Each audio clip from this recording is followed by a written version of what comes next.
As dusk settles over the slow bronze waters of two patient rivers, the first quiet chapter opens in a world that learned to listen to silt, starlight, and the steady breath of clay out here. Between the Tigris and the Euphrates, evening cools the reed beds and dim lamps flicker in courtyards of mud brick homes, where families sit close and share bread dipped in oil as the day loosens its grip. The air's warm and grain-scented after a long afternoon in fields where barley and emmer sway like small seas, and where foot-worn paths curl back toward villages whose walls hold the warmth of sunlight deep into night. In this gentle light, a scribe unrolls a clay tablet, smooths its surface with a practiced thumb, and presses a reed stylus to leave wedge-shaped marks that catch the lamplight. The signs are simple, patient, and exacting. They tell of grain measured, jars sealed, offerings shared, and names remembered, small records that tether a day's work to tomorrow's memory. A child watches, chin on knees, as the stylus taps and slides, and in the hush of that courtyard, an alphabet of earth is born again, soft as breath. These first settlements know that time can be held in jars and tablets, in gardens and canals, in the way water is coaxed along shallow channels, curving around date palms, nursing herb beds, and returning clearer and slower to the river. Irrigation is not spectacle but song. Gates lifted, sluices closed, a hand upon water, a mind upon the season, a promise held between field and family. At the edges of the village, ovens thrum with stored heat, and flat loaves blister to mottled gold, while figs soften in their own sweetness on. Low trays. Smoke rises in pale ribbons, and the scent of bread drifts through lanes, where dogs sleep and potters' wheels spin lazily, turning clay into cups that will outlast their makers. Inside small shrines, simple images watch from shadowed niches, hands raised, eyes still, a quietness that asks nothing more than careful tending, and the return of thanks. Families speak in low voices about the water level, the moon's thin arc, the rumor of traders passing with wool and copper. The news is not urgent here, only woven into the routine, like a thread added to cloth that has always been on the loom. Night spreads gently, and the first stars bead the dark like seeds pressed into soil, each one a sign for travelers and keepers of time. Along the rooftops, the last heat unfolds into the sky, and the day's tools, hoes, baskets, styluses, cords rest in their places, quiet as sleeping birds. What begins in such stillness is not a tale of conquest, but of carefulness, of weighing grain, counting jars, cleaning channels, noting debts, and sharing bread when the yield is kind. This is how cities gather themselves, not with a shout, but with the soft arithmetic of daily work and the memory that tomorrow asks for the same. Down at the quay, riverboats cradle against poles, their woven mats rustling in a breeze, that smells of mud and sweet stock. A fisherman lifts a net and checks its knots, murmuring a small blessing learned from a grandfather whose hands once tied the same pattern, whose voice once carried the same evening hope. Inside the workshops, copper sleeps in molds, reeds dry for baskets, and the last pot of the day ticks as it cools a sound like a cricket behind clay. The scribe closes his tablet with a soft press of the palm, sets it to bake with the day's other records, and leans back as lamplight pools over the courtyard stones. He does not know that these marks will outlive empires and wind and flame. He only knows that the family with 3 jars promised 4 at harvest, that 2 goats changed hands, that the canal gate was mended and should hold through new moon dot in another home. A midwife washes her hands in a shallow bowl, and an ant hums a thin tune as she measures out a pinch of crushed seed for steam that eases breath dot in the last light. A girl plucks a date and tastes a future filled with the ordinary wonders of keeping house and channel, of sealing jars and counting bundles, of learning the constellations that shepherd boats through darkness. Stories are told without hurry, of a flood that remembered an old song, of a bull with a moon's horn carved into its brow, of a city far away that wrote with ink on fiber leaves, a marvel that makes the elders smile. When the moon is full, the water shines like hammered bronze and carries the night in small swaying mirrors. When it is thin, its silver is a thread that stitches village to village, field to field. A dog turns 3 circles and sleeps. A lamp gutters, then steadies. A sickle leans in a corner like a bowed shoulder after honest work.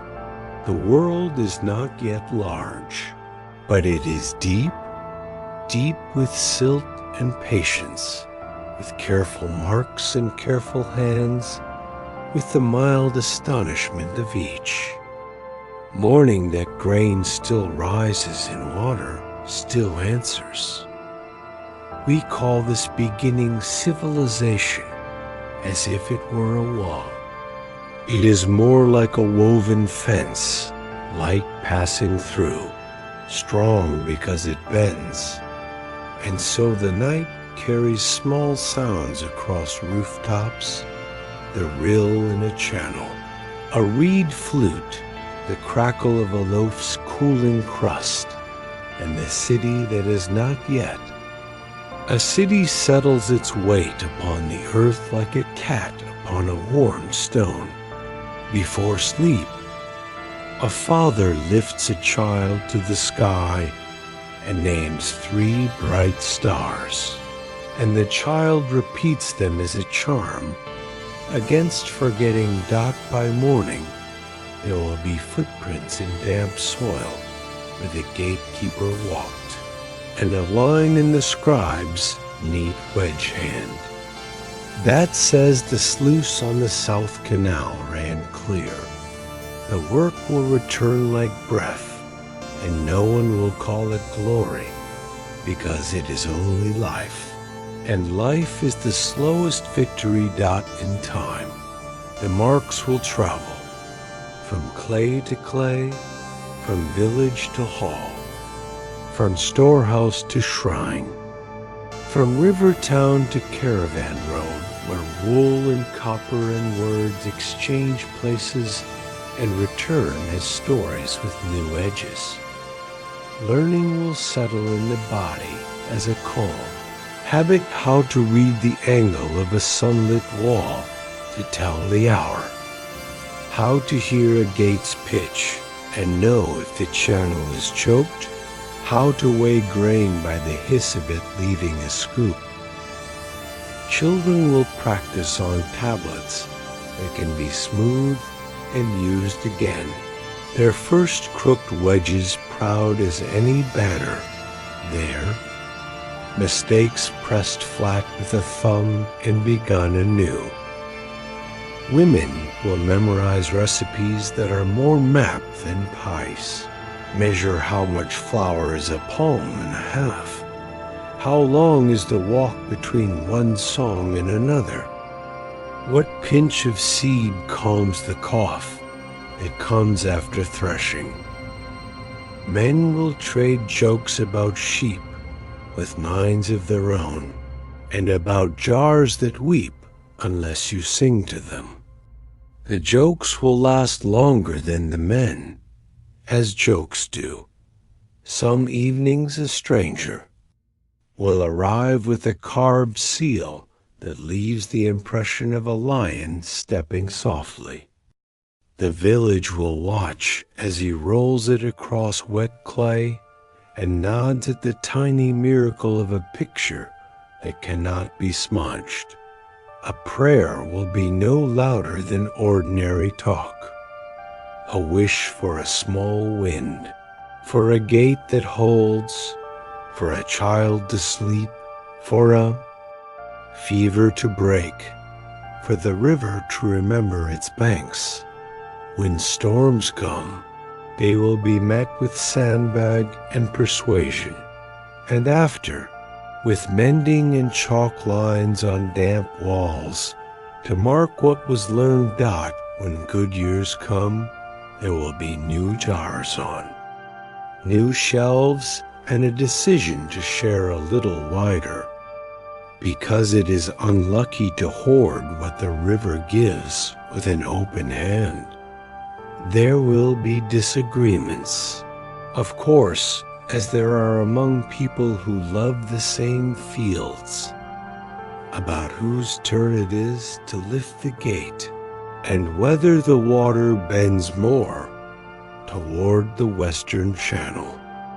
But they will be measured by elders who have learned to listen longer than they speak dot in the deep of night. A watchman walks the wall and hears only the sound of his own sandals and the far dog answering its echo. He is content to be small in the vast order of practical things, and to know that dawn will find him leaning on a spear that is more staff than weapon, thinking of bread and of a certain jar that sweats when the air is kind. When morning finally comes, it does not hurry, but pours itself into the world like water finding an old bed, and the first voices of the day are not commands, but greetings. This is how the story of cities begins, with a lamp, a tablet, a gate, a loaf, and a name spoken softly in a courtyard, where the air smells of straw and smoke and something sweet cooling on a tray. And if the child asks for one more story before sleep, it is given, because stories are the only jars that never fill, and the night is generous when the river is near. Reflections by the river, the old world learns itself in repetitions. So gentle they feel like rest. A gate raised at dawn. A measure of grain poured twice for luck. A lamp pinched lower so the oil will last until the tale is done, dot, in such repetitions. Time becomes a calm companion rather than a chase, and a person can take comfort in knowing what the hands will do.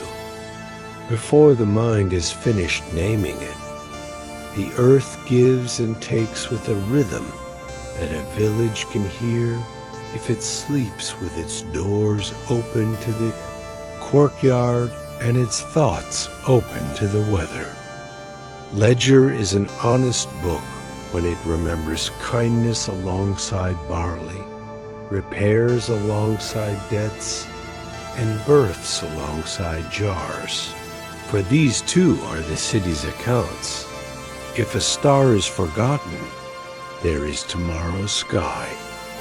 If a sign is blotted, there is water and a fresh tablet dot, and if the gate sticks, there is the oil kept for such things dot.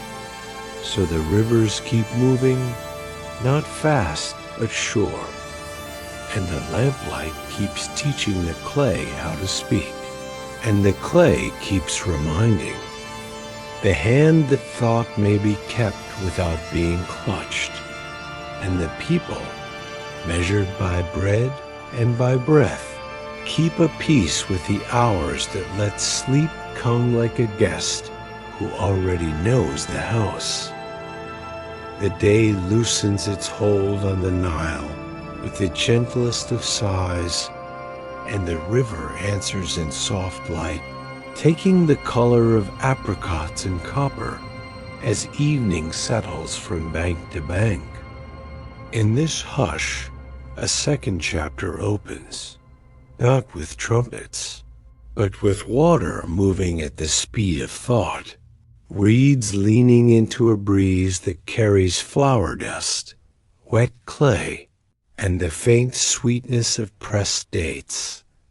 Villages lean toward the river, the Velle.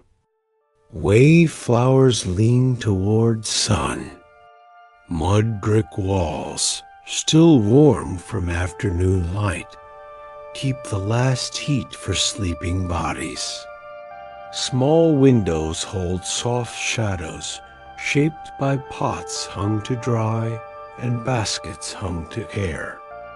The courtyards, swept and rinsed, smell faintly of cool ash and bread. A line of linen, thin as cloud, stirs over jars whose lids glow dulled in the low light. Every season has a voice here, and tonight's is the season of mending. Ropes checked, fishnets patched, shadoofs tested with a careful foot and a steady hand. The wooden poles creak like friendly doors as buckets rise and dip and rise again, their wet arcs tracing patient parabolas against a sky that already suggests stars. The river's edge is a ledger written in ripples, water in, water out each. Movement a quiet calculation of thirst and time. Baker presses a thumb into the dough to read its readiness the way a reader presses a page to feel its grain. The ovens, bellied with heat, thrum low and even. Their mouths glow like small dawns that will not burn the day. Flat rounds go in, soft loaves come out, and a child waits with a shallow basket and a look that means both hunger and home. Beer sweet, clouded and friendly, rests in jars beside sprigs of mint. The jars themselves carry finger-marked stories, tiny ridges of labor fired into memory dot by the waterline. A papyrus skiff noses the current with a patient insistence. Oars dip and rise. The boatman reads the evening wind from the backs of ripples and from the looseness of his own hair on his own neck. He ties off with a practiced knot, and the rope draws a simple line between boat and world, a sentence that says, "We are here." Women shake linen over a low wall, beating dust back into the ground from which lymph and stalk once came. They pin cloth with slivers of reed, and the cloth answers with the faintest sound like moth wings. Nearby, a small boy sorts date stones by size, then forgets why, then keeps sorting because the shapes please him. Temples rise behind the village like slow thoughts, their courtyards tuned to evening. Columns keep their cool even when the air is kind, and the bas-reliefs hold shadow like a script legible to light. Priests move with the same measured quiet as the boatmen, lifting lamps, sweeping away a day's dust with palm brooms that find a rhythm of soft insistence. Incense does not climb so much as hover, choosing to live in the middle air. Its scent is part honey, part green wood, and part something no word can keep. A scribe another, friend of soft light, sits with a fresh-cut quill and a palette worn smooth where thumb meets habit. His papyrus is the color of dried river grass, and the ink runs sure as water remembers slope. Names enter the world with a careful stroke. Measures of barley and baskets of onions find their way into lines and boxes that make sense of generosity and debt. He adds a small note by a farmer's tally flood late, yield modest, kindness great, and the page is better for it. Families speak softly about water levels, the moon's arc, and passing traders. News weaves into routine like a thread in an old cloth. Dinner is taken with the light that remains. Bread breaks with a crisp whisper. Onions are sweet in their honest way. Fish flakes under a thumb as if remembering its scales. A small bowl of salt and a slightly larger bowl of sesame carry more comfort than ceremony. The beer is poured, and the foam makes leftover daylight where none remains. Beyond the houses, the fields accept their evening with gratitude. The earth that felt soft feet and soft hooves all day now rests in patterned silence. Checkerboard beds marked by low dikes that hold both water and order. A farmer kneels and pinches soil.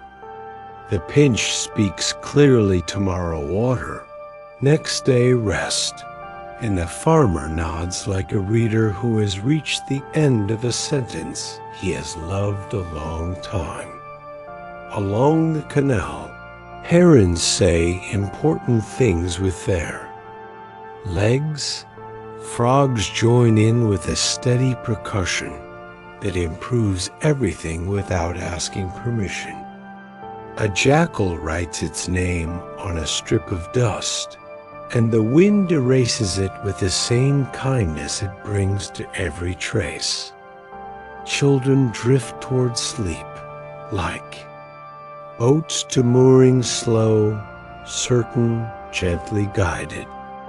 Stories make the bed, short ones for little eyes, longer ones for those who can keep a shape in their heads and kindling in their hands. The old stories are short because the young have already heard them in the wind. Why the ibis walks alone, how the flood learned to wait, what happens to a basket left under a fig tree until the first star. The temple singers practice a line in a small voice, because large voices are for the daylight that needs them.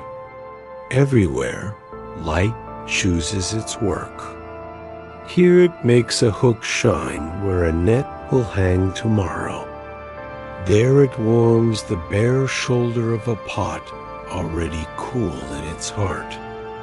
It runs thin fingers along the edges of carved names and rests without comment on a chipped bowl that has served so often it is almost a relative. The calendar is a river with starry banks. The people who live with it do not own the river nobody does, but they know the places where it offers itself, and they have learned to meet generosity with skill. When the flood comes high, the houses are ready to stack. When it comes low, the hands are ready to deepen. Work is a prayer the river understands without translation. A boy stands with his grandmother and learns the sky. She named Sothis and the high. Seasons that lean on its rising, she names the bright ones that carry weather on their backs like patient beasts. She names just one dim star because it shows how the eye can love what the mouth forgets. They both turn their heads the same way and smile because being pointed in the same direction is its own comfort. Inside, lamps become the night's handwriting.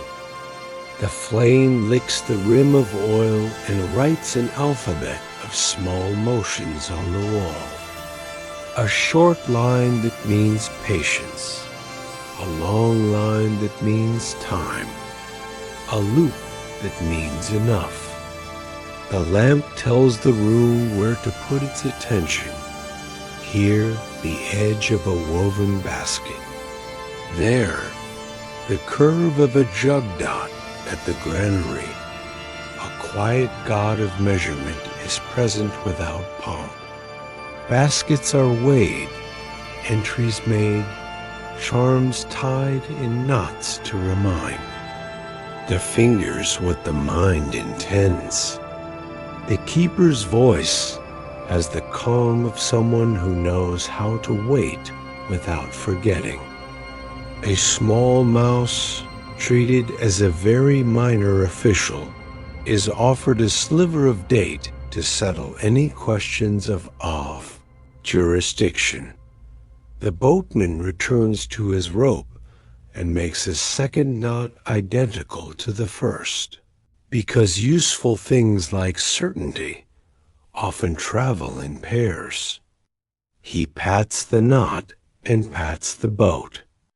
This is agreement, and agreement is better than pride. A potter passes a hand over cooled clay, the way someone passes a hand over the head of a friend without needing to look.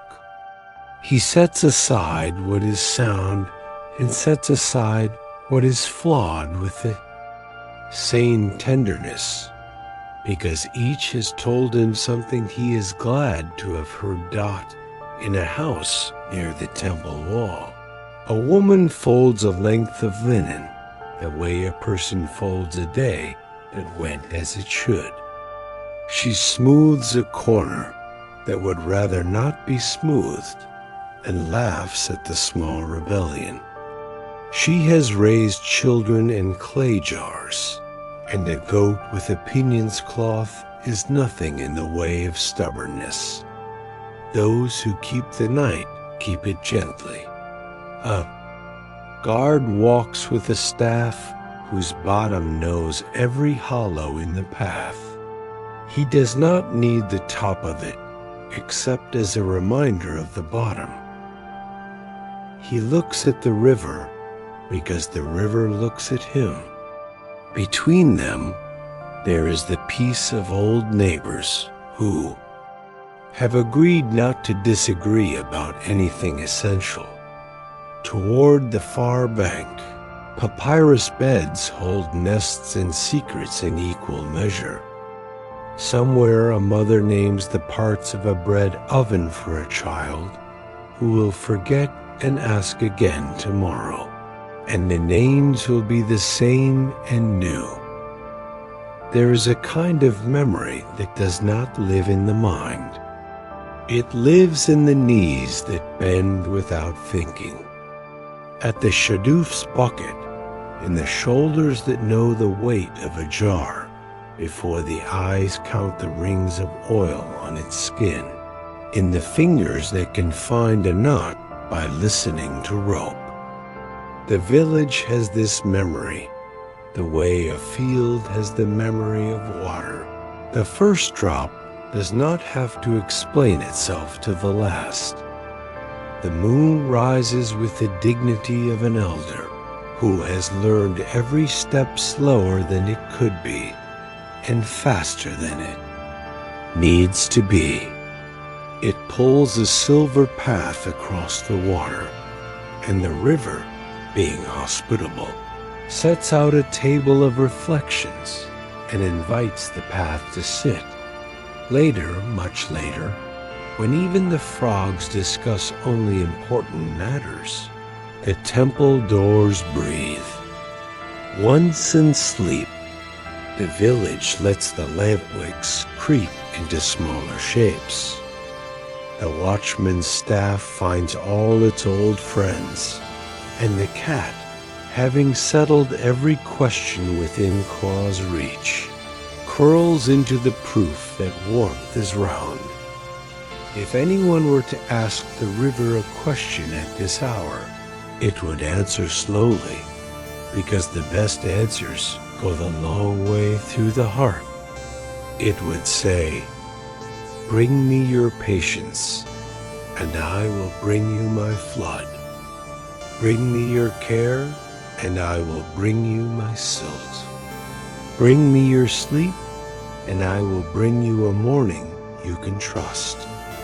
And so a second chapter closes with a sound no larger than a lamp deciding to be smaller. The house sighs, the boat nods, the field remembers to dream of water moving uphill, which is only a way of saying rain. The river keeps its promise in the dark. The people keep theirs in their sleep. And the night, which has no tally and takes no oath, keeps both without having to try. Evening glides over a scatter of islands like a hand smoothing linen, and the Aegean takes a quiet breath, trading glitter for glow as the sun folds itself into the west. Along a crescent harbor, small boats settle against their ropes with the soft patience of animals finding sleep, and nets hang in gentle curves from wooden frames, still damp with salt and day. The shore smells faintly of thyme crushed under sandals, fresh olives split for brine, and the stone-cool scent that rises. When heat steps back and leaves the world to its shadows, houses step the hillside in white and clay, small windows blue as deep water. Courtyards hold fig trees and terracotta jars. Terraces remember the day's voices and let them fade, leaving behind the steadier company of crickets and a single slow bell from the quay. In the olive press at the edge of town, a patience stone. Wheel, coaxed by a wooden beam, and the steady pull of a mule, turns at a pace the heart approves. Olives, gathered in woven baskets at noon, now give up their green gold with a sigh more remembered than heard. The fresh oil shines in shallow bowls, the way evening shines in a calm eye, and someone dips a crust of bread to taste what the trees learned from wind and sun.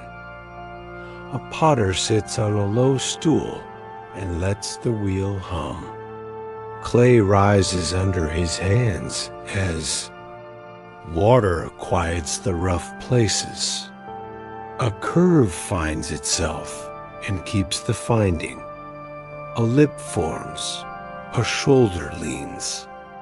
The room smells of slip and ash and the faint sweetness of last week's fired kill. On a shelf, cups dry each a small difference, like cousins who favor the same elder. In a shaded lane, a young lyre finds its tuning while a teacher nods. Strings answer gently, a note at a time, until a minor piece takes shape in the air, like morning mist over a cistern. The lesson is simple and long. Hold the note a breath longer. Listen to the silence when it returns. Olive groves climb the hills in ordered terraces, their leaves bright on one side and deep on the other, and a path threads between stone walls stacked by many hands. Bees lift and land among thyme and oregano. Honey waits in combs like amber thought, a sweetness stored for a day not yet known. Farther on, a spring speaks softly into a stone basin, and the basin remembers what it has been told and tells it again. On the village edge, grapevines rest across wooden trellises, and the air carries a cool promise from the lanes toward the shore dot at a table under a vine. Bread and goat cheese and figs meet in the company of lamps. Wine is cut with water in a clay crater. Cups travel and return with the steady rhythm of exchange. The oldest voice names the first star. The next voice names the second. A child repeats both until the syllables feel like warm stones in a pocket. This island is not alone in the sea. Across the water, a sister harbor is laying out the same evening, different only in small habits and accents. A boat could travel, there by morning, bringing a jug of oil, returning with a basket of wool dyed the color of pomegranates, and the day would be called good, because the crossing was kind.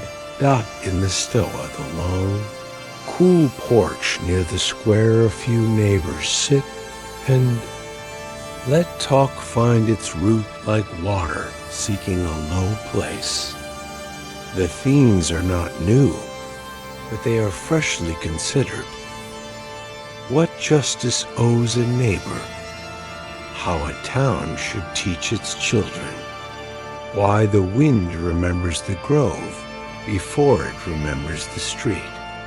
A small chalk line on a wax tablet underlines a thought worth saving. Learning here is a habit.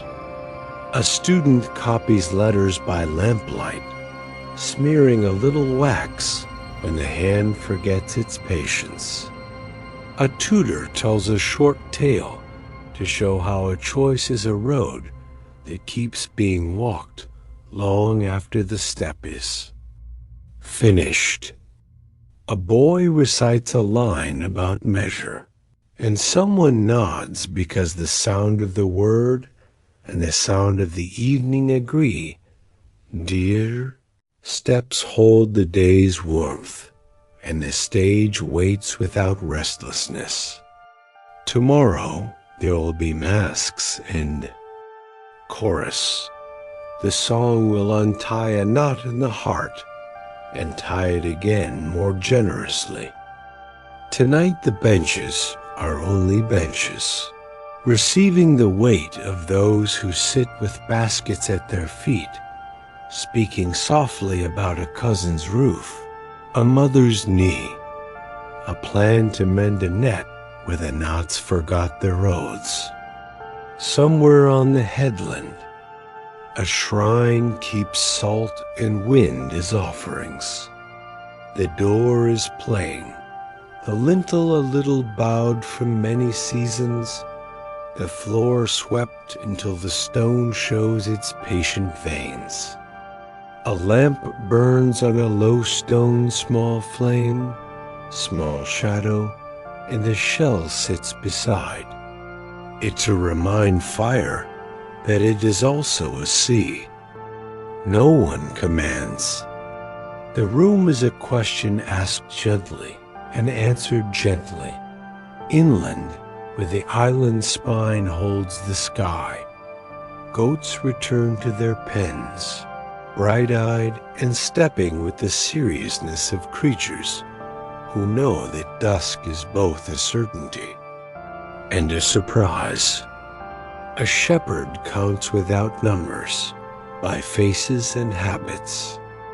He knows which one prefers the wall's shade and which one will stare at a beetle until it becomes philosophy. Grain is stored in jars that settle into packed earth. A family writes the month with a notch on a beam. A mother lays out sprigs of bay and rosemary to dry, and the room approves. The olive pits from morning's press fill a small basket bound for tomorrow's fire, because heat is heat and nothing learned is wasted.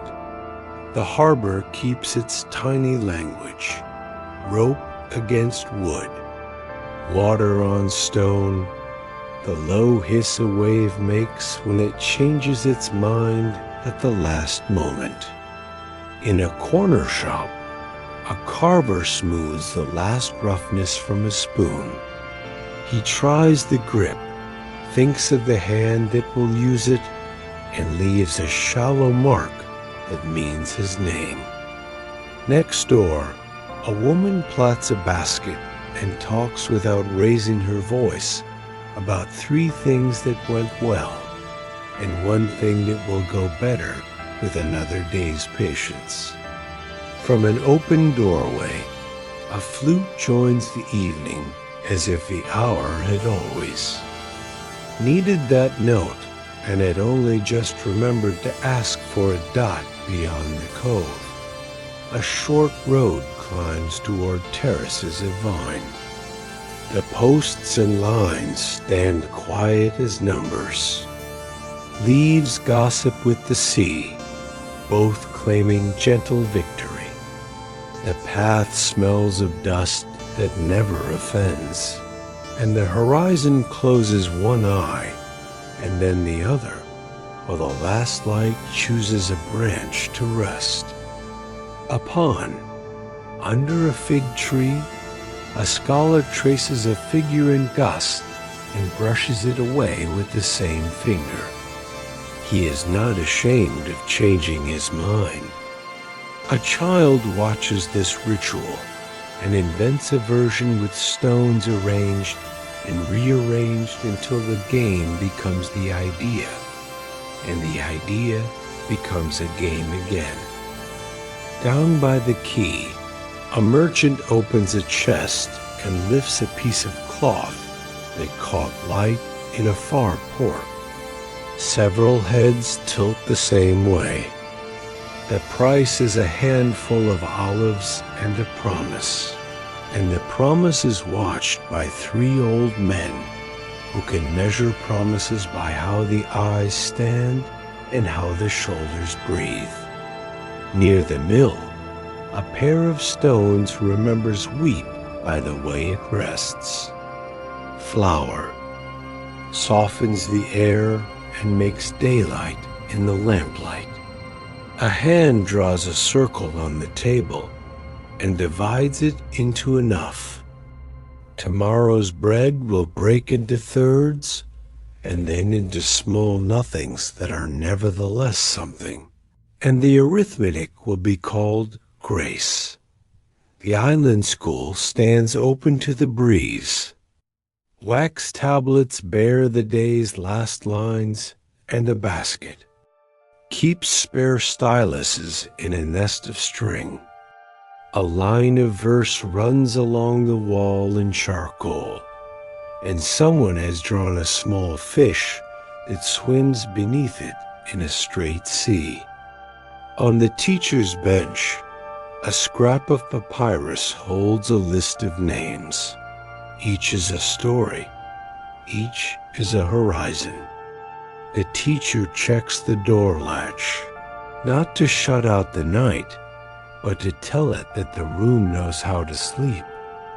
A traveler arrives late and asks quietly about lodging. A bench is cleared under a porch. A spare blanket appears with the certainty of a good habit. Someone pours water over the traveler's hands, and the water forgives the road its dust without keeping a record. In a nearby court, olives rest under coarse salt, and garlic leans against an amphora as if listening to the slow conversation of brine.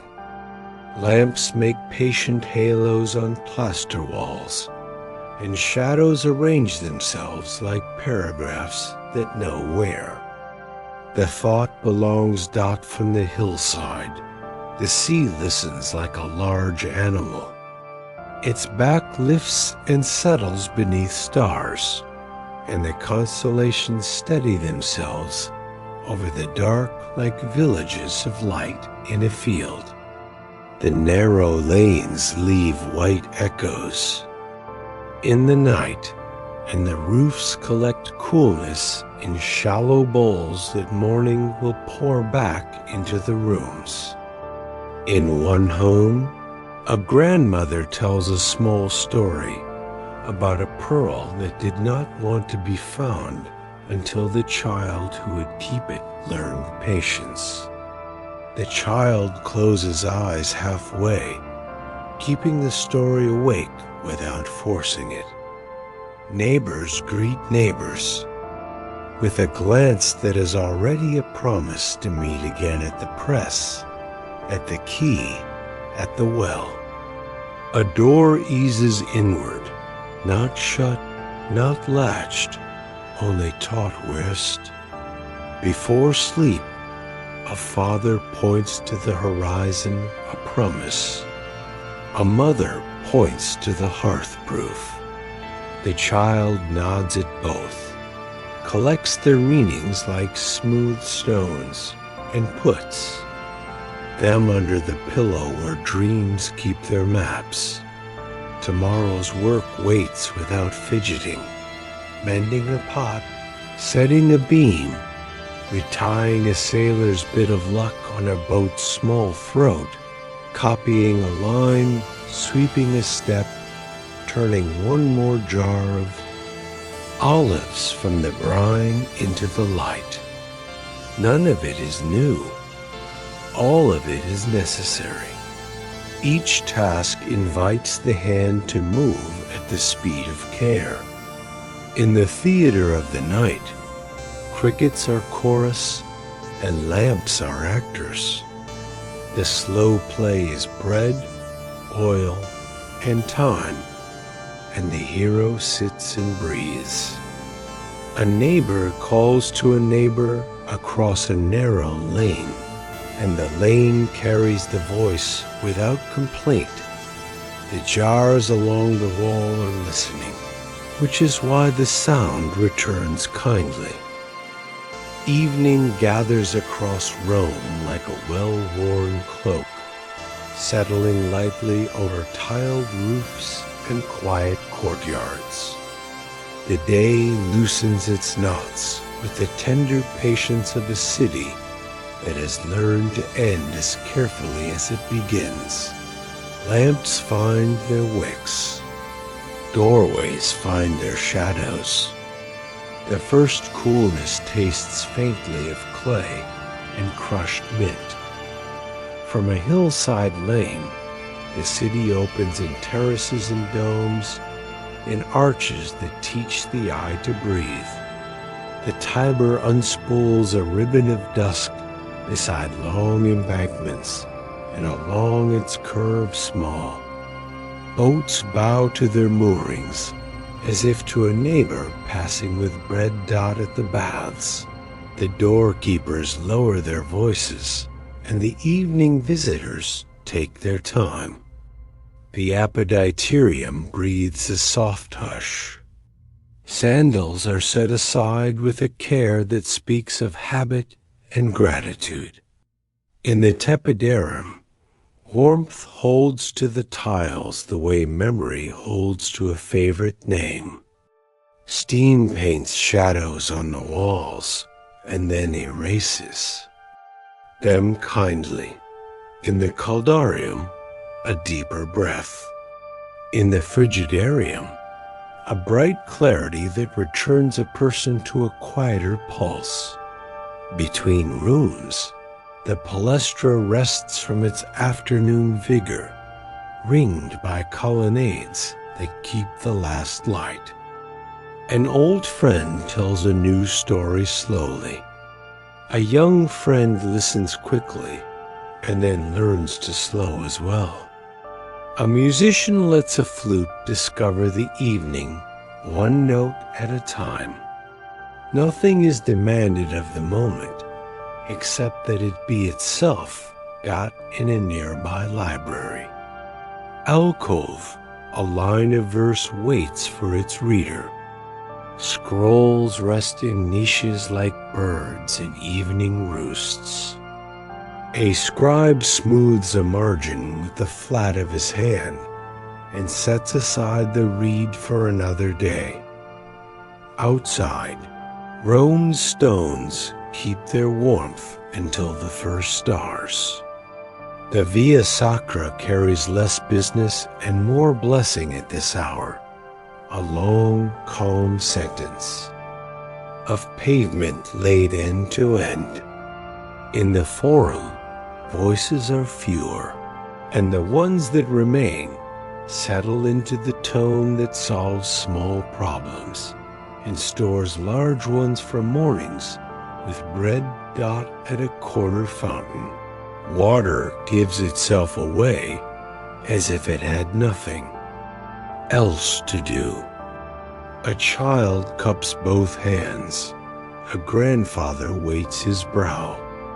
A dog offers a patient tongue to the falling thread. The stone lip of the basin tells the hands where to rest. Having learned many hands by heart, street cleaners begin the evening sweep with bristles soft from use. The stroke is forward and then lighter. The dust lifts, thinks twice, and then agrees to go. The city's edges pull inward. The lanes decide to keep each other safe in the markets. The day's last bargains are made at a pace that lets the tongue choose the word and the hand choose the measure. A cheesemonger ties twine around a small wheel as if fastening a promise. An olive seller tilts a scoop and finds the exact tilting that turns enough into just enough. Fish that saw the river. This morning no sea salt, lemon, and an approving nod.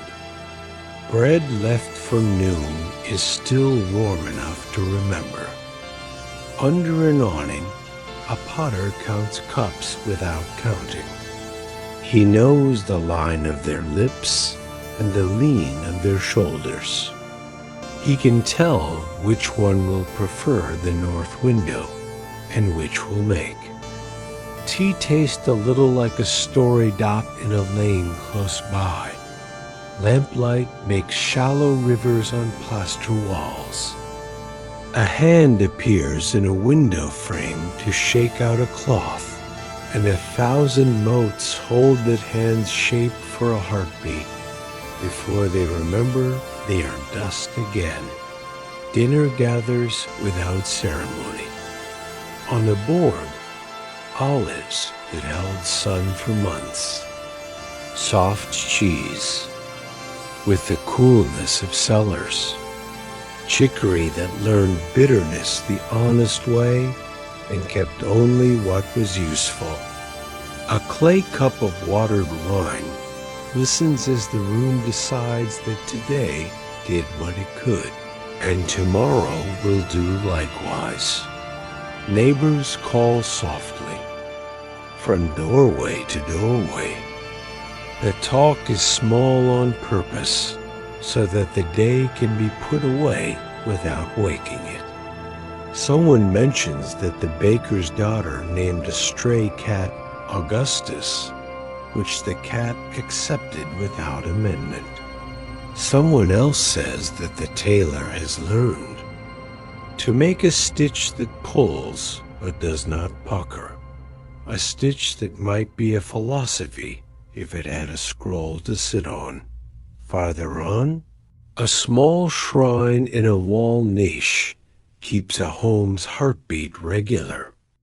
2 Larrys look on with the affection of old teachers. The household flame is not bright, but it is sure. A pinch of flour, a drop of wine, a word the tongue knows better than the mind. This is enough. The night watch begins where the day watch leaves off. A staff that knows the street stones by their patience. A bell that prefers not to be rung. A guard walks like a sentence that has found its meaning and only needs to be spoken once more, softly, for the benefit of the dark. He does not hurry. Rome asks him not to, and he agrees not at the mills by the river. The last sacks rest like sleeping dogs. Flour drifts in a quiet cloud and settles on a ledge as if to write a white letter on a gray page. A miller turns his palm to see the day's measure caught in the lines. He decides this is a good sentence and allows it to end. Downstream, a laundress lifts wet linen and finds the right twist that does not scold the cloth. Along an apartment row, balconies trade stories by laundry line. A pitcher balanced on a sill cools its own temper in the night air. Someone plucks a lute string to see if a thought is in tune. It is, or it will be if the listener chooses kindness. The garrison yard is almost empty. Footsteps make courteous echoes beneath arches. A horse considers straw and then decides on water. A groom praises the decision as if it were policy. In a room nearby, a list is written with a steady hand items for tomorrow's mending, tomorrow's oil, tomorrow's tasks that will not notice they are being called important and will therefore do their work more willingly. On a hill, a small garden keeps late. Rosemary and rue both think night is their native season. A clay amphora, cracked but useful, inventories the stars by reflection. It does not count them correctly, but it remembers them better than paper does. A teacher returns home with a wax tablet and one line that will not behave. He sets the tablet on the sill and lets the line feel the night. Sometimes a thought needs air rather than argument. A baker passes with covered baskets. already thinking in morning. The smell that follows him is the future in a soft disguise. A cleaner stops and leans on a broom, admiring the line a swept step makes where the world agrees to be straight dot down in the forum. The last merchants face their goods toward their owners as a courtesy. Leather is folded as if it were capable of remembering. Bolts of cloth are rolled with their edges aligned, so the dream of order can have its way for a few hours dot at a corner. A doctor ties up a small bag bandages, honey, a sprig of something that forgives. He closes his door without turning the latch, because the night has a way of needing hands at odd hours, and should not be made to feel ashamed of its timing dot in a courtyard. A mother tells a child that the moon was once a bowl and still remembers, which is why it carries light without spilling it. The child promises to remember this version until a better version arrives, and if none does, to keep this one as an heirloom got, the Tiber keeps its slow counsel. It holds an oar's memory and a fish's forgetfulness in equal hands. Bridges make gray ladders for shadows to climb. The river carries cities in its water upstream villages, folded into it leaf by leaf, so that Rome never forgets its beginnings when it looks at its face at night, out as lamps lower across the neighborhoods, sleep sets up its stalls without haggling. The city's thousands of little agreements, who will wake early, who will sweep a step, who will share a loaf with a neighbor whose oven cracked, turn out to be the true walls and gates, more protective than stone, more flexible than law. If someone were to walk the long curve from the Aventine to the Subura now, the city would greet them in chapters. Bath steam turned to memory, market wood smelling of citrus and hands, stairwells that learned the names of feet without asking. They would arrive somewhere different, but feel entirely at home. Because Rome at night is a circle drawn slowly around a sleeping thought. When the last shop's lamp decides it has said enough, a small star takes over the sentence. Windows do. Not shut so much as sigh. Dogs dream of bread. Bread dreams of hands. Hands dream of warm water and a towel that knows how to be a small cloud. The city, wrapped in its careful breath, waits without impatience for the honest news of morning. And morning, when it comes, will not hurry its steps. It will run a finger of light along a broomed straw, write a bright margin on an oven's lip, teach a window to be water and a jug to be sky, and knock gently at every shutter in a language even sleep agrees to understand. But for now, Rome, by lamplight, keeps the steadiness it learned from stone and river and neighbor, and lets the night do the kindest thing it knows how to do stay. Twilight moves across a high plain where hills fold into one another like careful blankets, and the air cools with a clarity that invites breath to lengthen and thought to loosen its knots. Lamps rise in courtyards of pale stone, narrow canals, fed far away by quiet qanats, carry water along low edges that remember the palm of the hand that built them. In this steadiness, a fifth chapter opens tender, ordered, and calm. A garden size at the center of a house. 4 channels split a square into equal kindnesses, and plane trees lift their green hands to a sky, turning indigo. Water never hurries. Here, it listens, then moves. A small copper ladle rests on a rim, cool to the touch.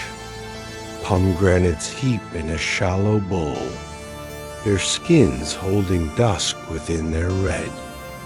A child counts the seeds of 1/2, for no reason except that counting is pleasant when the numbers fall like beads. Beyond the walls, a road remembers the day's caravans. Hooves tested dust.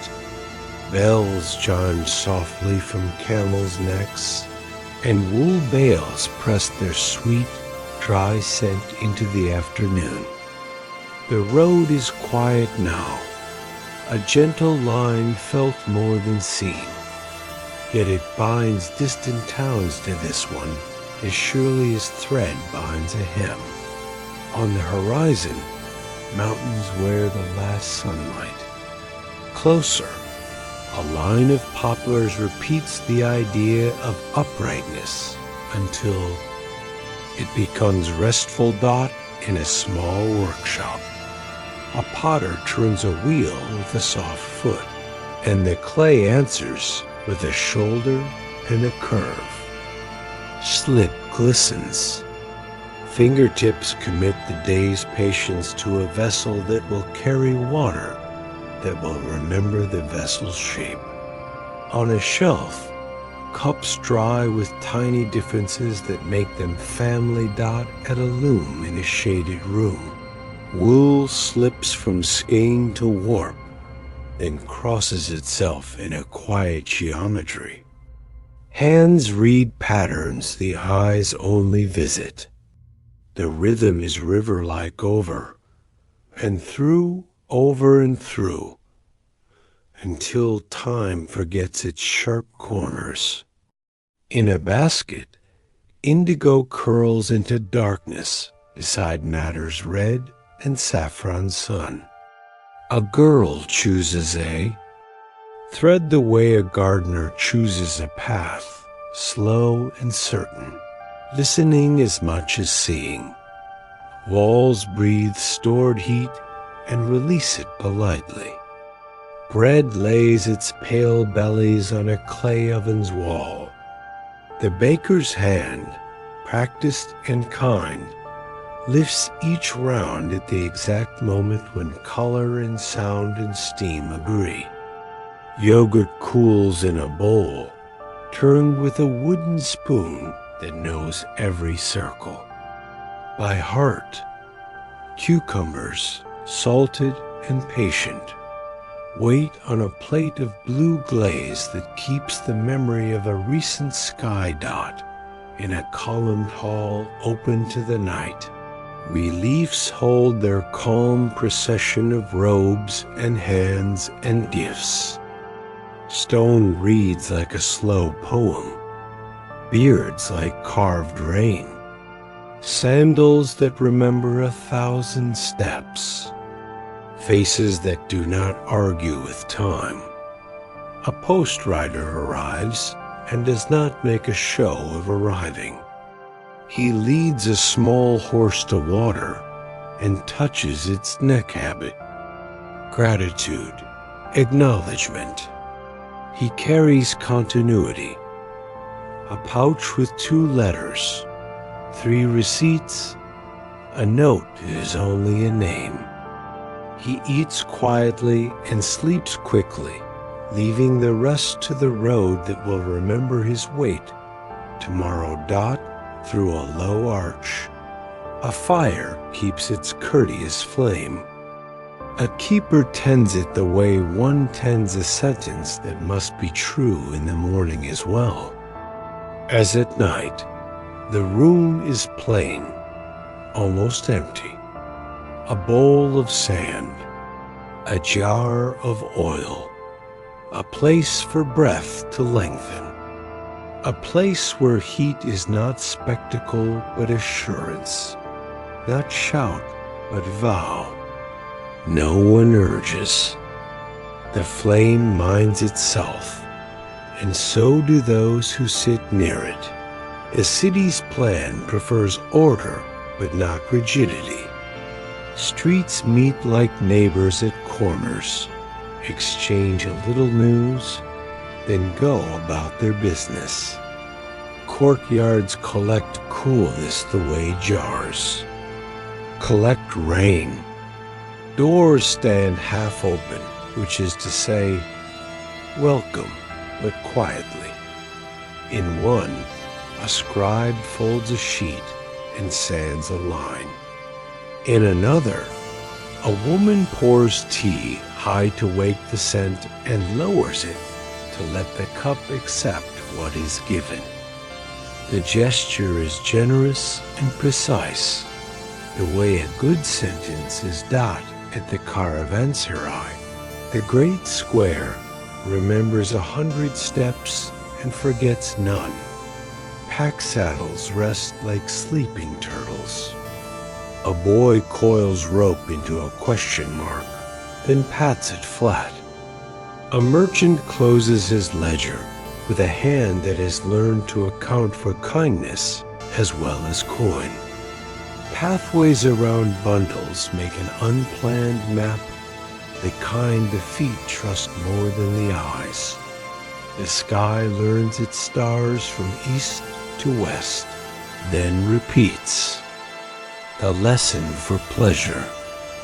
Wind rises a little and the garden agrees, letting each leaf answer once and only once. Somewhere a door finds its latch without help. Somewhere a jug remembers the well by sweating lightly in the night air dot in a quiet lane. A calligrapher practices. A curve large enough to be read by the wrist. Ink makes a small lake in a shallow dish, and a reed learns to swim in it without splashing. The letters prefer to land where the breath ends and the next begins. When a line goes badly, the calligrapher smiles, turns the page, and begins again. The roof is a room open to sky. Families climb narrow steps with cushions under arms and cups in hands. The city lights itself in modest constellations. The heavens answer with a generosity impossible to return, yet easy to receive.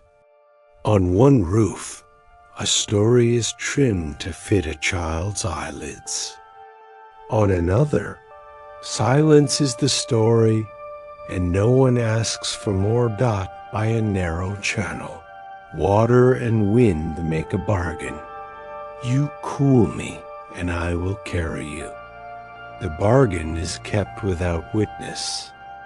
The channel crosses a courtyard and persuades a basin to be it. Small sea. Two cups float for a moment, then beach themselves against the rim, satisfied with their journey. A spice trader sits with a small box and a smaller brush. He writes the names of familiar fragrances, as if greeting old friends.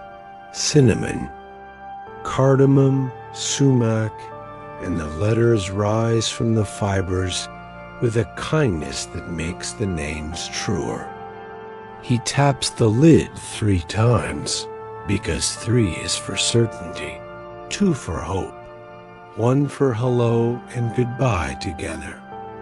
Beyond the outer wall, the steppe writes its long sentences in grass and thorn, as if the earth were practicing calligraphy of its own.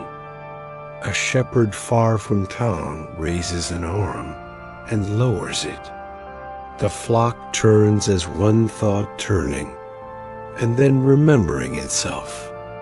On the hillside, a single tree keeps the measure of wind and offers its report in the language of leaves.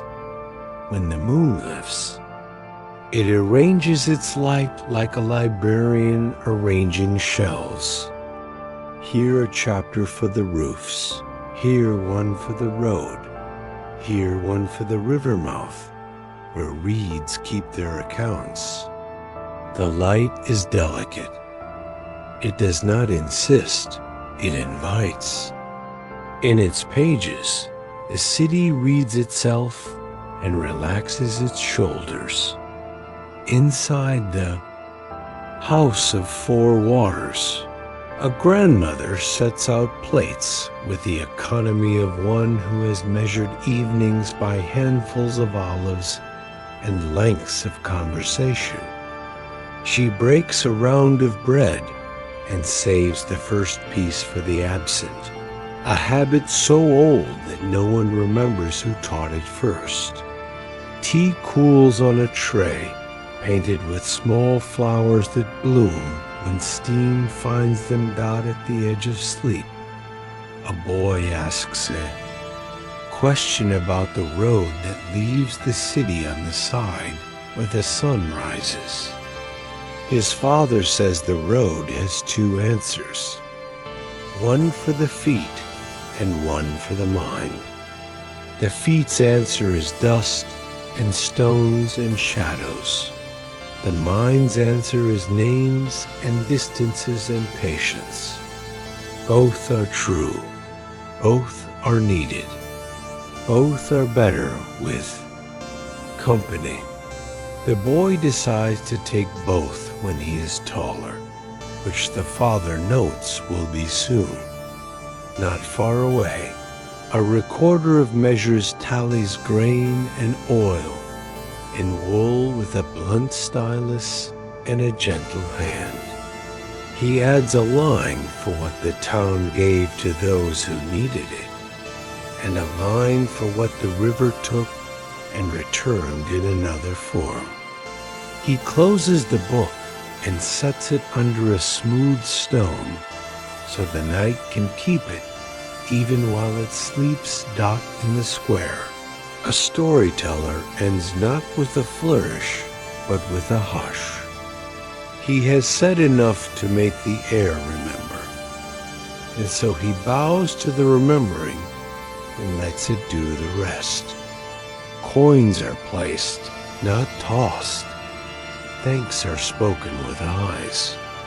He ties his bundle and carries the evening as lightly as a scarf keeps a shoulder. Company. A mason passes the open side of a temple, under repair, and touches the new stone briefly with 3 fingers. He is not testing the joint. He is saying, I see you. Join well. The stone, for its part, cools his fingertips and makes no further claim. This is the kind of agreement that builds until it looks inevitable. Toward midnight, the caravanserai grows. Still, even the ropes agree to hold their thoughts until morning. The gatekeeper sits with his back to the lintel and his face to the square, and allows the 2 directions to keep each other honest. His lamp invents a small boundary for moths to discuss. When the oil lowers itself, the night enlarges around. The edge of the light like kindness around a mistake. If anyone asked the garden what it knows, it would say, pattern without insistence, shade without scolding, water without argument. If anyone asked the road, it would say, begin begin again and take the whole day to do it. If anyone asked the flame, it would answer by remaining. And if anyone asked the city, it would say nothing at all, because rest answers best by being. Rest dot, so the chapter closes the way a gate closes in a good neighborhood softly, sure of its hinges, easy to open at first light. Stars regard the roofs, roofs regard the courtyards, courtyards regard the channels, and the channels regard the springs. Everything is in conversation with something gentler than itself, and sleep, which knows the royal road by heart, sets off across the plain and arrives in time to find every pillow already prepared to be a cloud. Clouds gather from far edges of the sky until the whole horizon wears a soft slate shawl, and the first drops fall like remembered promises upon baked brick streets. In this gentleness of rain, an evening chapter opens along the great rivers. Braided almstowns set low and sure upon their platforms, lanes straight as careful thoughts, courtyards ready to drink, roofs of flat brick accept the weather with a practiced welcome. Water finds the channels made for it, moving along roof edges to spouts, from spouts to alleys, from alleys to covered drains that hum a small song beneath the feet of passers-by. The city has taught rain to be a guest, and rain has learned its manners. And so everything keeps its dryness where dryness is needed, and its coolness where coolness is kind. Along one lane, a potter closes his kiln for the day and lets the damp light rest on the rounded backs of jars that will hold grain against bright months and dark.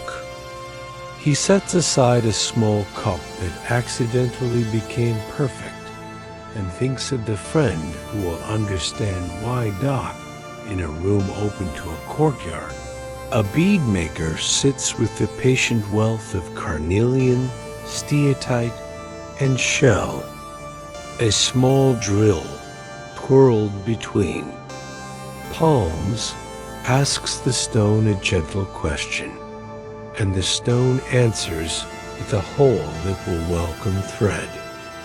On a low mat lie rows of tiny brightness in red, white, and the soft gray of rain.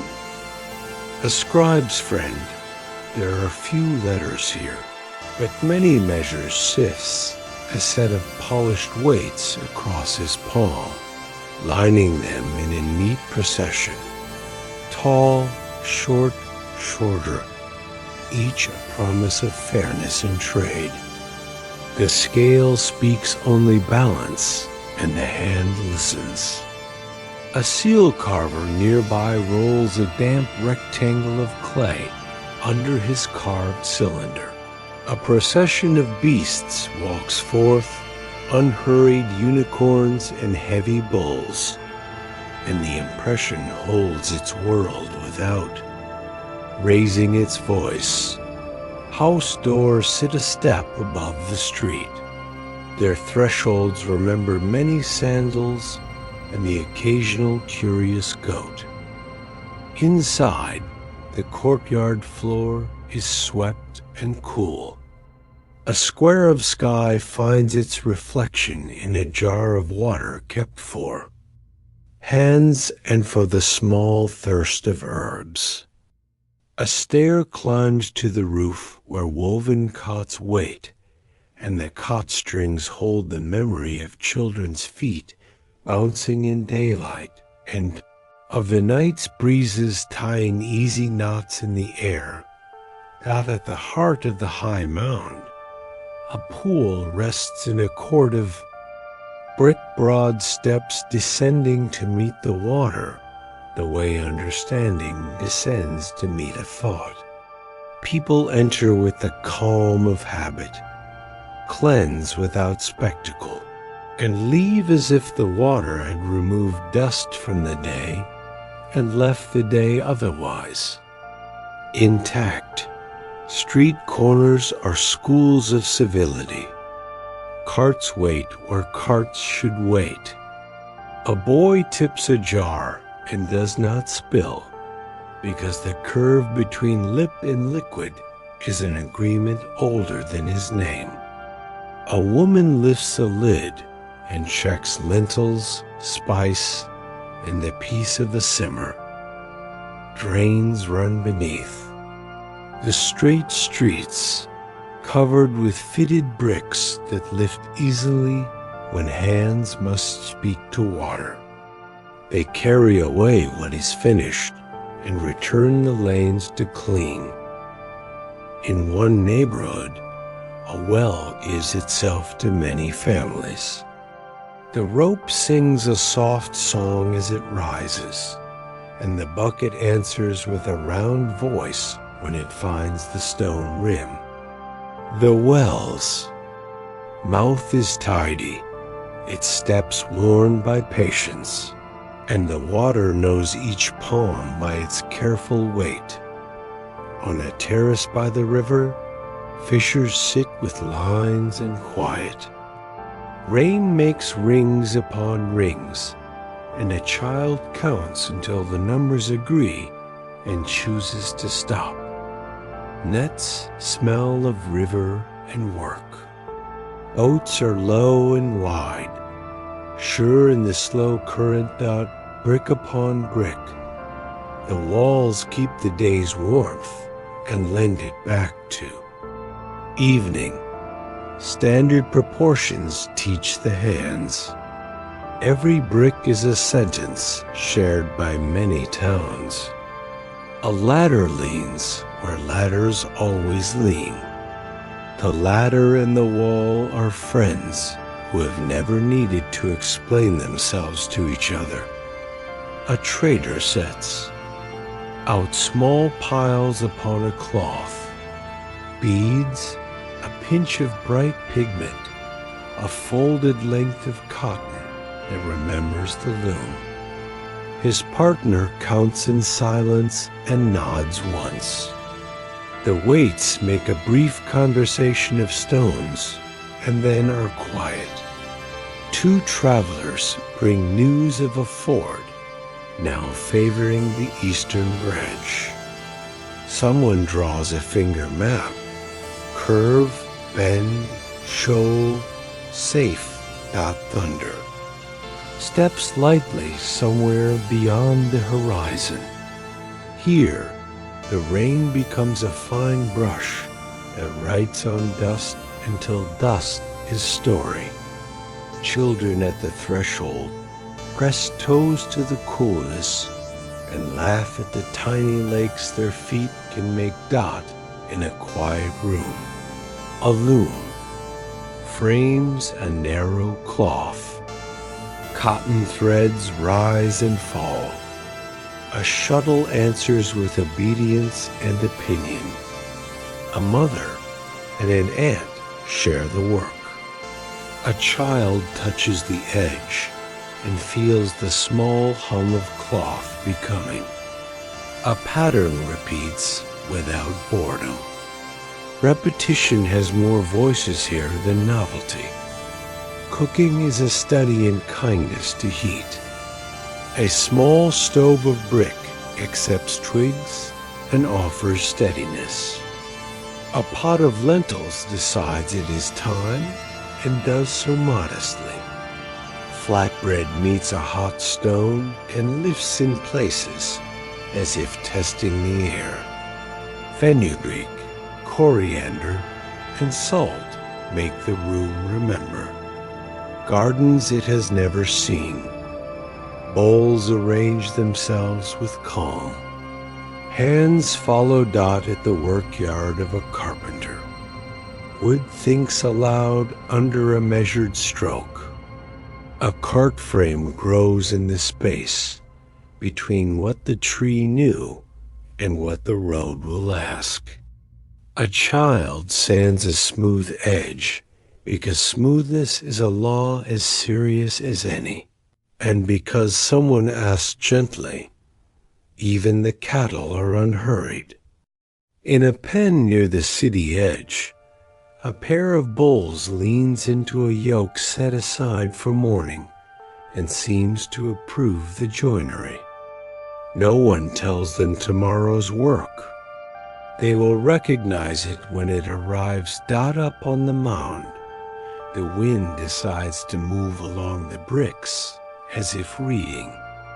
It pauses at corners and resumes where the line keeps faith. A woman carrying a jar takes the high stair with balance made of practice and bone. When the rain slackens, the city shines in a modest way, a film upon a surface, a bead at a brick edge, a reflection of a reflection in the eye of a jar. Lamps do not fuss about damp. They lower and rise, then hold.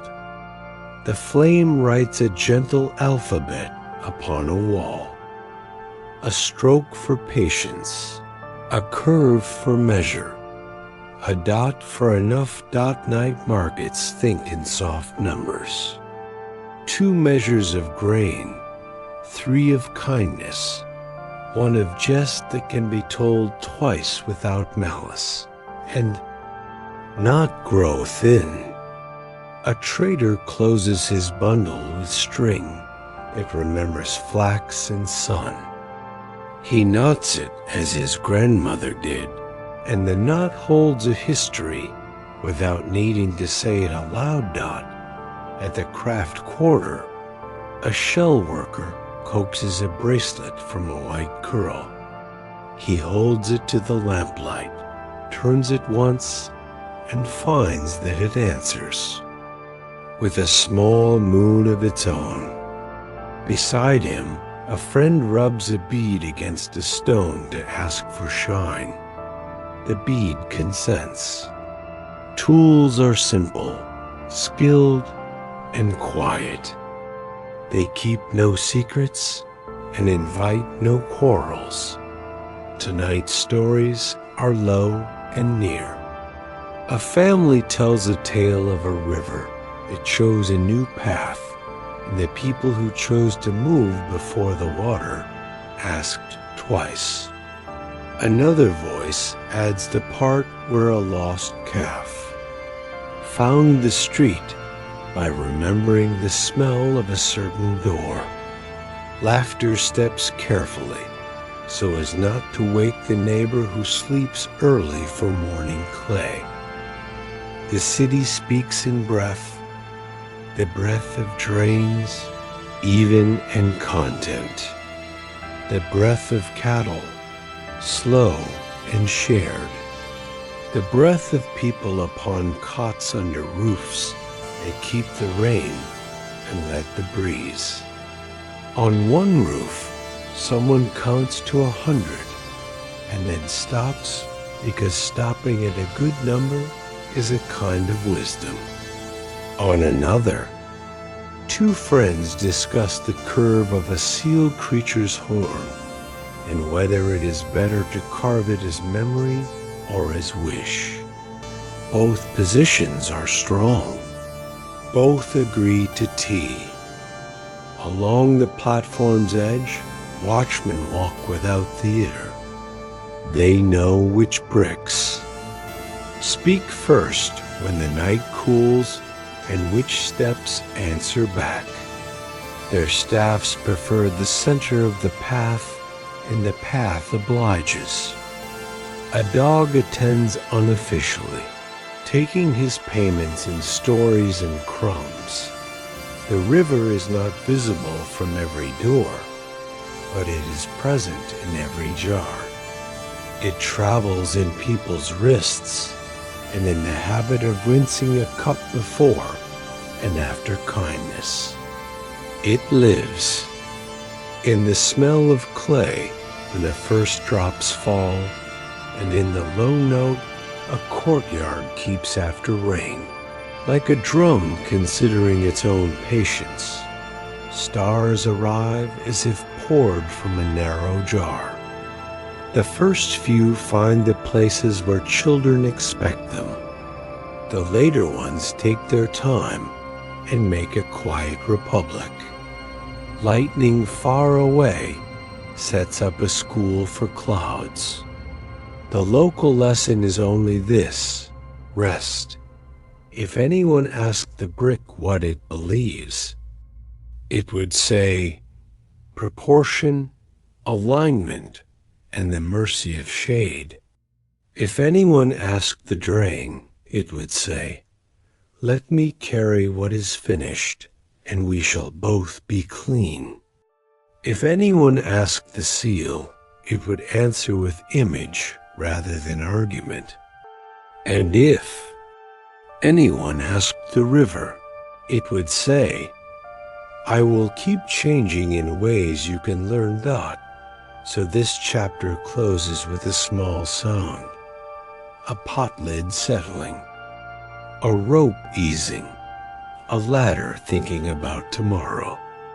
The city, square and kind, keeps its courtyards ready for the next rain, its drains ready for the next song, its cots ready for the next breeze.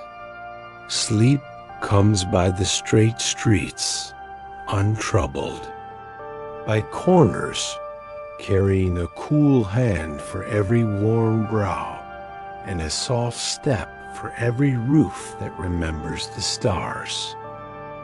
Evening lowers itself over the yellow riverlands like a silk scarf, softening edges, lending the ridges and terraces the quiet sheen of brushed clay.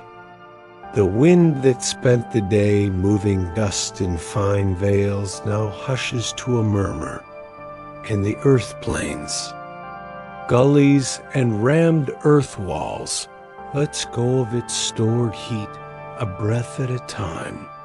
Lamps bloom where courtyards open to the sky. From a distance, they look like patient stars fallen to earth and content to stay for the night that villages perch on. The lowest like careful thoughts set on the lip of a page. Their walls remember the press of many hands, earth tamped rhythmically between wooden forms, layer upon layer, until firmness becomes a kind of music under the palm. Roofs pitch gently against the winter wind and welcome summer shade. Gates sit. Back from the lane a respectful step, so that arrival is a matter of readiness rather than surprise. Within, the house arranges itself around an inner square of sky, a stone threshold rubbed smooth by sandals and seasons, trays drying in a corner, where the day's millet was sorted, a low table already thinking of bowls. On the workbench by the north wall, bamboo slips lie in a neat sheaf. A scribe, or perhaps only a careful father, shaves a fine point on a brush. The inkstone has the calm weight of something that understands permanence without insisting on it. He weights the ink, circles it to a gloss, and with a quiet breath draws. A first character that can mean both root and beginning, depending on how the mind holds it. The brush lifts. The slip drinks the stroke. The lantern breathes. There are longer texts in halls upriver, but here a few lines carry the night without strained dot in a kitchen open to the courtyard, Steam writes its own poem against the dusk. Millet simmers in a clay pot with a thumb of ginger and a tenderness. Of greens, a handful of dates waits in a little bowl. The smell is honest and near. A woman turns cakes on the hot stone, lifts them with a knife that has learned her hand, sets them near the edge with a warmth as patient. Tea is not yet a ceremony here. It is only leaves left in water that remembers the boil, poured without fuss into small cups that ask nothing beyond being held. A child watches the thin steam and repeats a lesson learned that afternoon. How to close the lid and leave the breath between pot and sky to do the rest. Beyond the lane, fields focus the last light. This is millet country, dryland country, where terraces ascend the slope in steps that a careful foot would approve. A dike holds a promise on its far side. A narrow sluice guides a patient trickle to a thirsty bed. In the distance, a team of oxen returns on the packed path, a plowshare cleaned by use, not by cloth.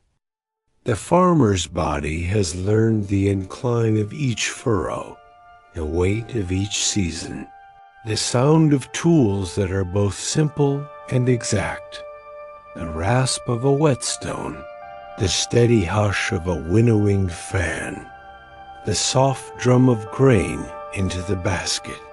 He will sleep and dream of rain that arrives as agreement rather than argument.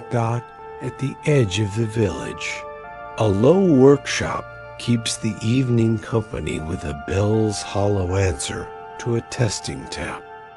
In the yard, molds cool under cloth. The bronze within has learned the shapes taught by clay and patience, small vessels with ears like folded leaves, a ladle with a lip that pours without scolding, a bell whose voice will be more felt than heard at this hour. The founder runs a hand along a rim. It returns information, smooth, true, ready. Inside, a string instrument lies across a mat. Its strings are old friends with the fingers that will soon visit, and the wood has the pale glow of something that accepts resonance as a way of being. Lanterns find their duties by habit. A pair guards the gate, asking nothing, warning no one. One rests near the family shrine, where a bowl for fruit has become a short list of generosity. 2 pears, 3 walnuts, a slip of silk with the names of the ancestors written as steadily as daily bread. The flame's small circle of attention is enough. The night is wide and has no quarrel with what is left in the dark.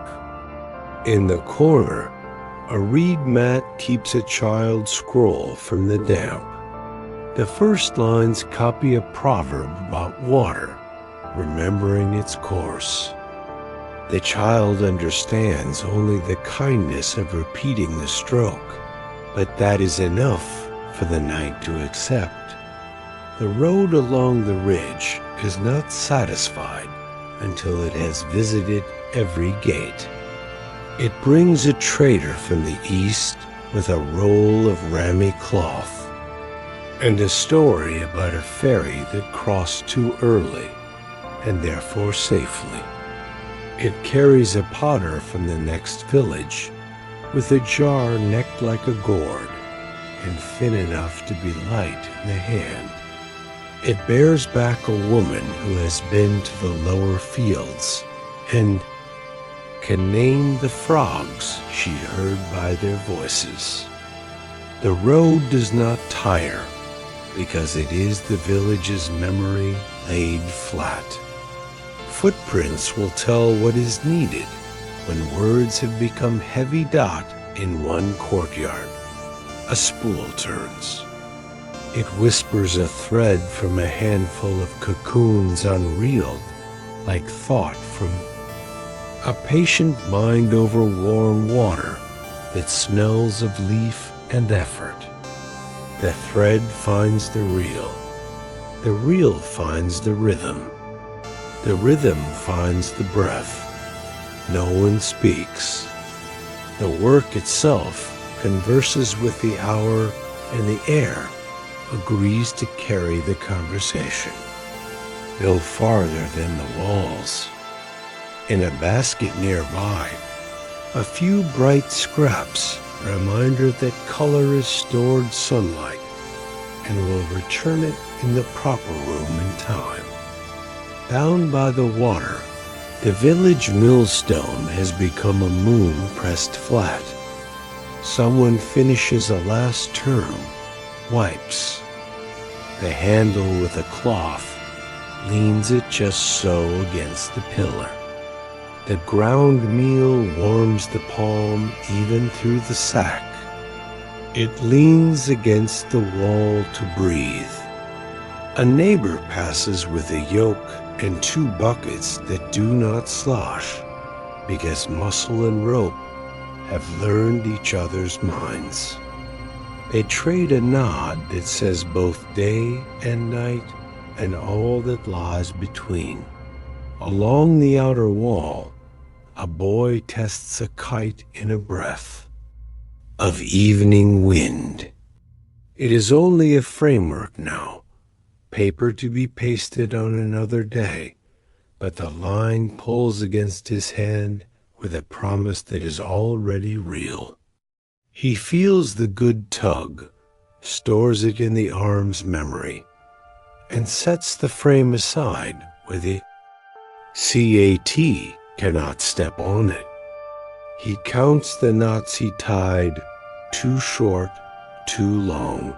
1 short, and thinks about the way sky holds things that do not belong to it, and does not complain got in the schoolroom, a side room with a low shelf and a brush rack.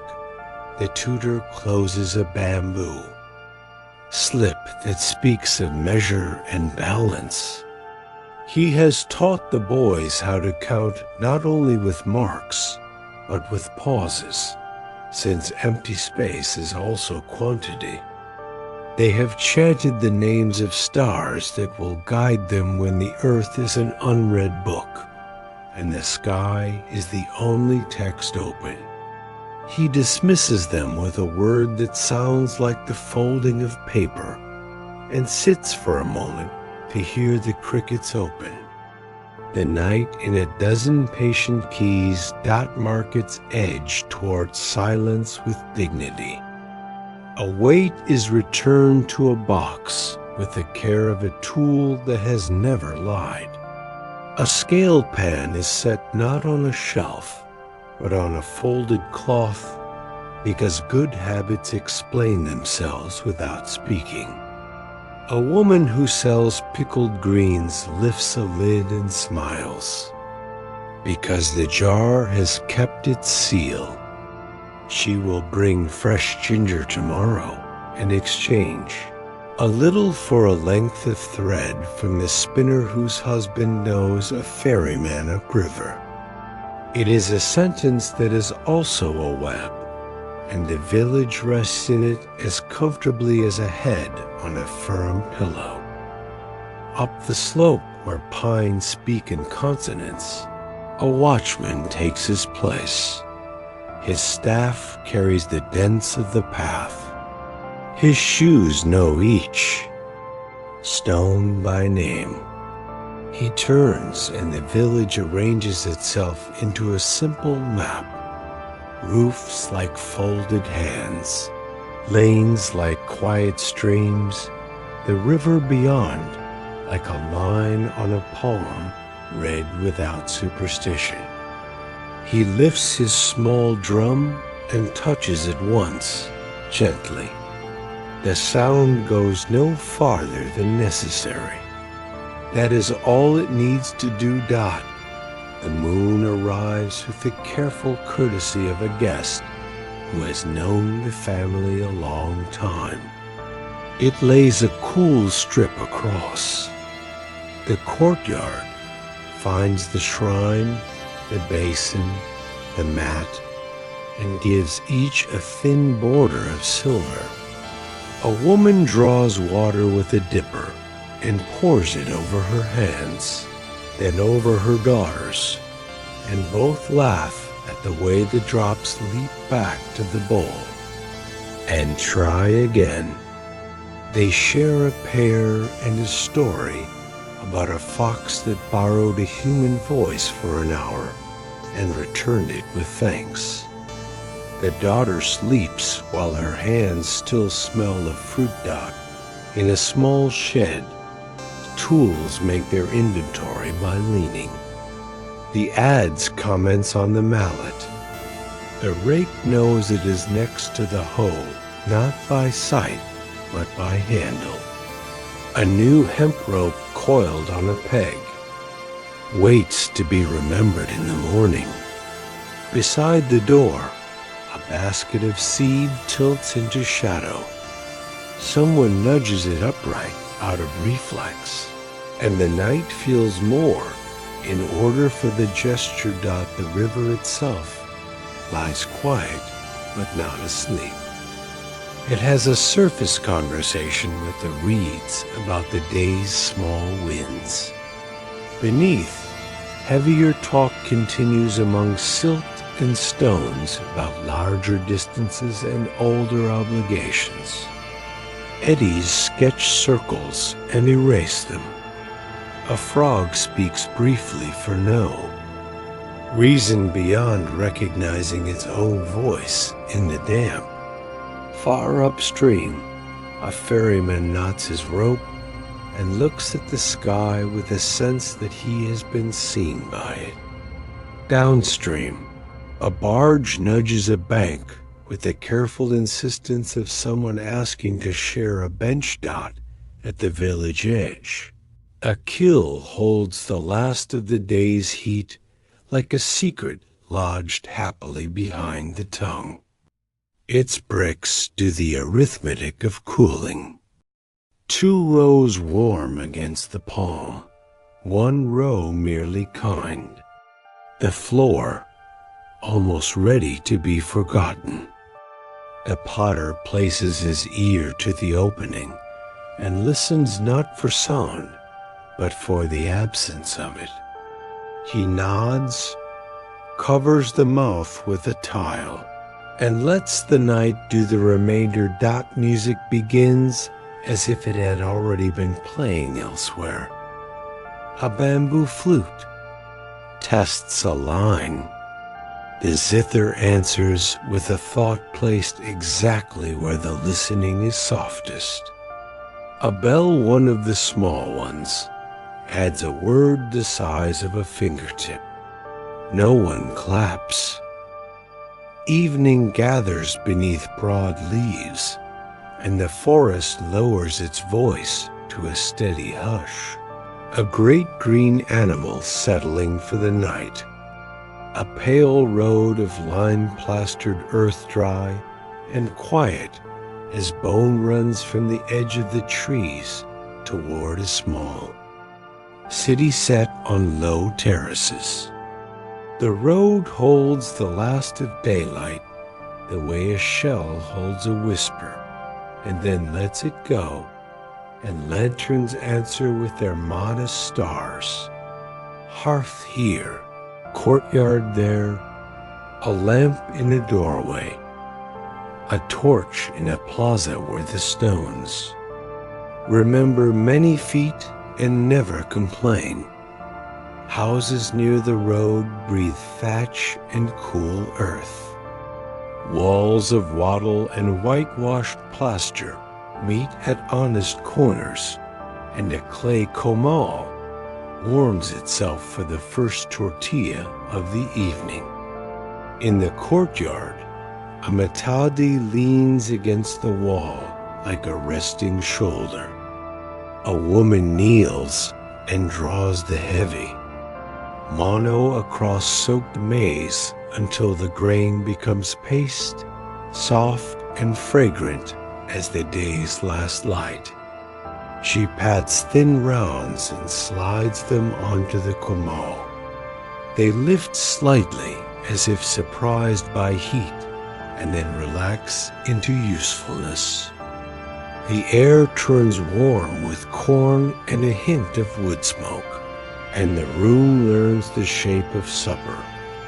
A pot nearby remembers kakor roasted earlier, winnowed, ground with care on clean stone until it shone dark as the river at night.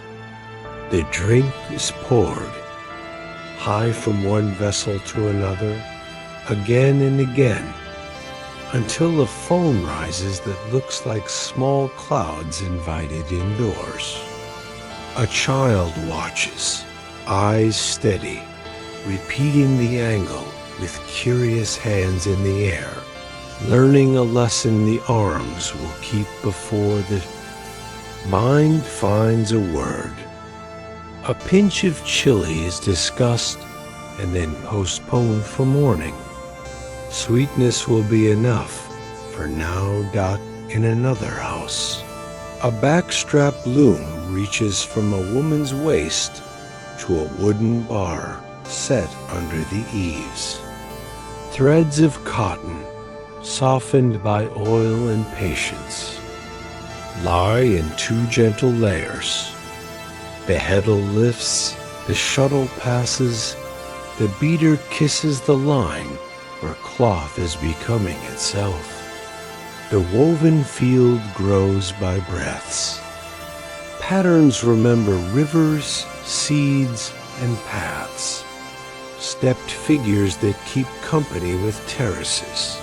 Small diamonds that persuade the eye to rest. Bands that speak without insisting. In a shallow bowl, a few green jade beads wait like early stars.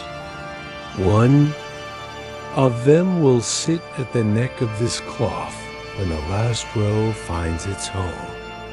The plaza gathers the evening as a bowl gathers rain.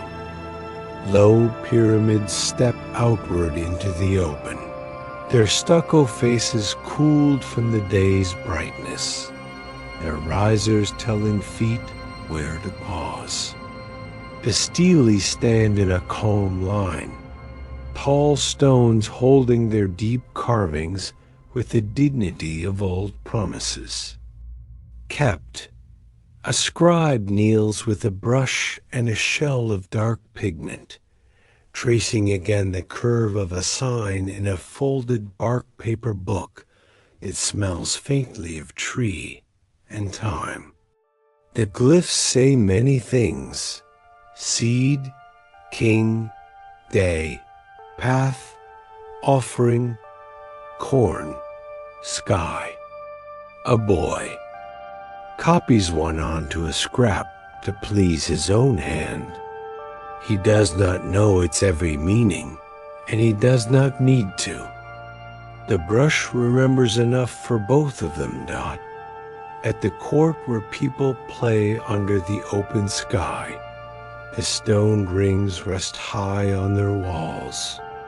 Daytime seen music and shouts here, but night chooses an older gained silence and echo. A father walks with his daughter across the smooth floor, palm touches to explain lines and boundaries in a language that will live in the feet. They sit on a low step and listen to cicadas file their patient petitions to the dark. A bat writes quick sentences in the air and erases them with the same wing. The daughter loses count of the stars and is satisfied dot at the edge of the plaza.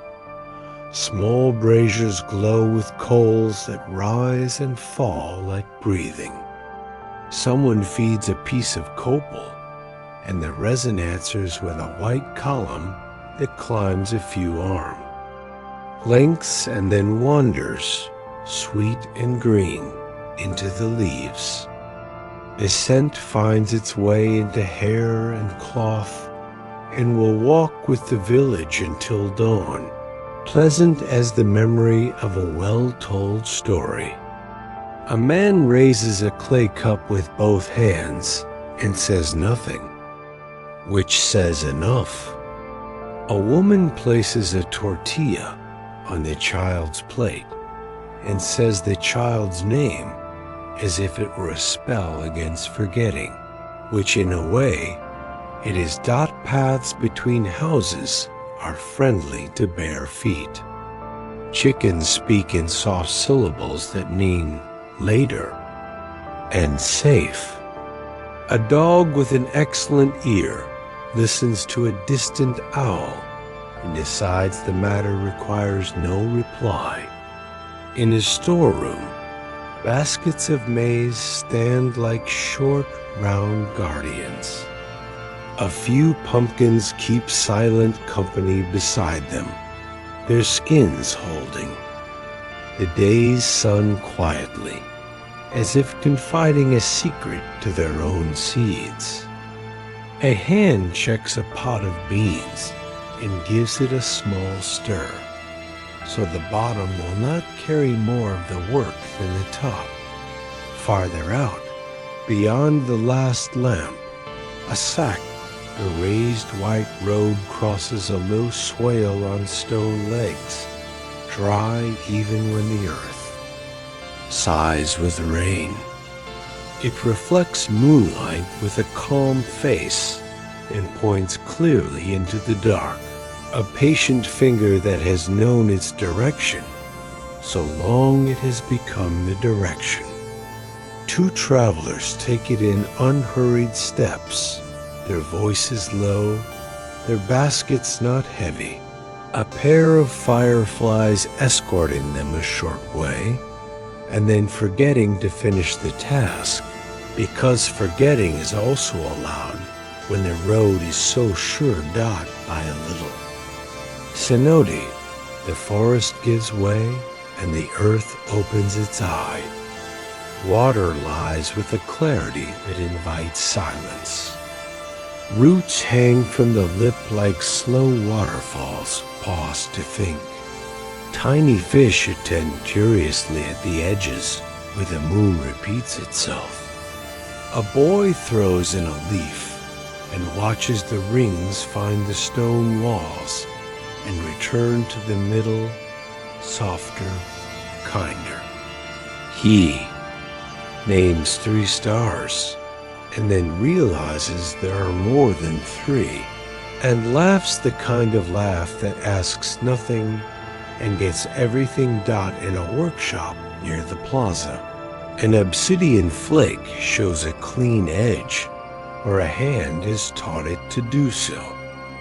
The napper sets a core on a cotton pad, listens to a voice most people cannot hear, a whisper of angle, and meets it with bone or stone at just the right place.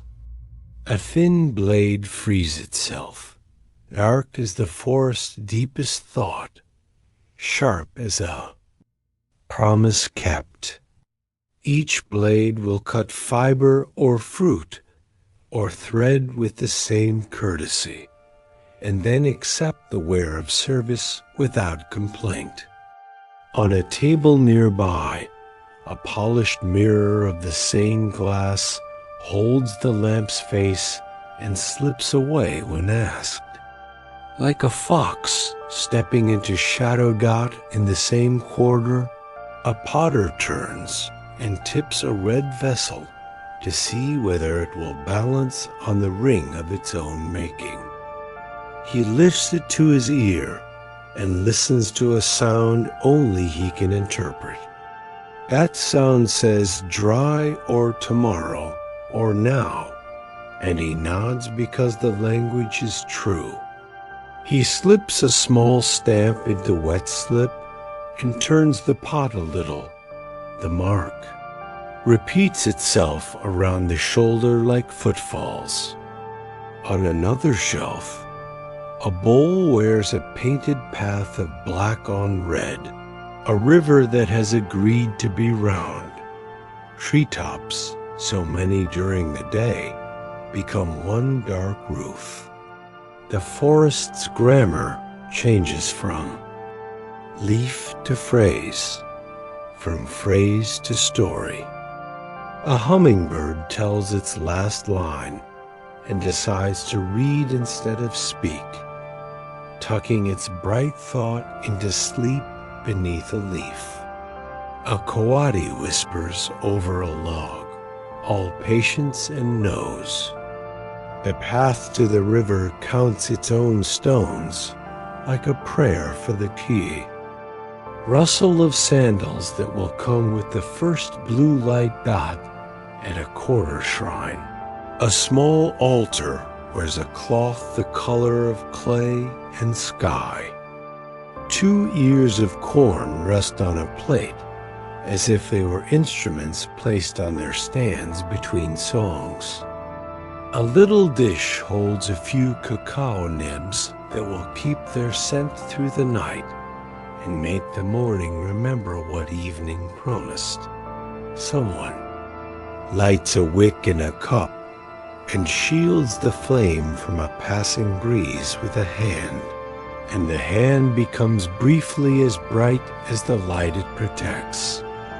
A mason, not working now, touches a step with the tips of 3 fingers as he passes, to tell it tomorrow, without using the day's voice.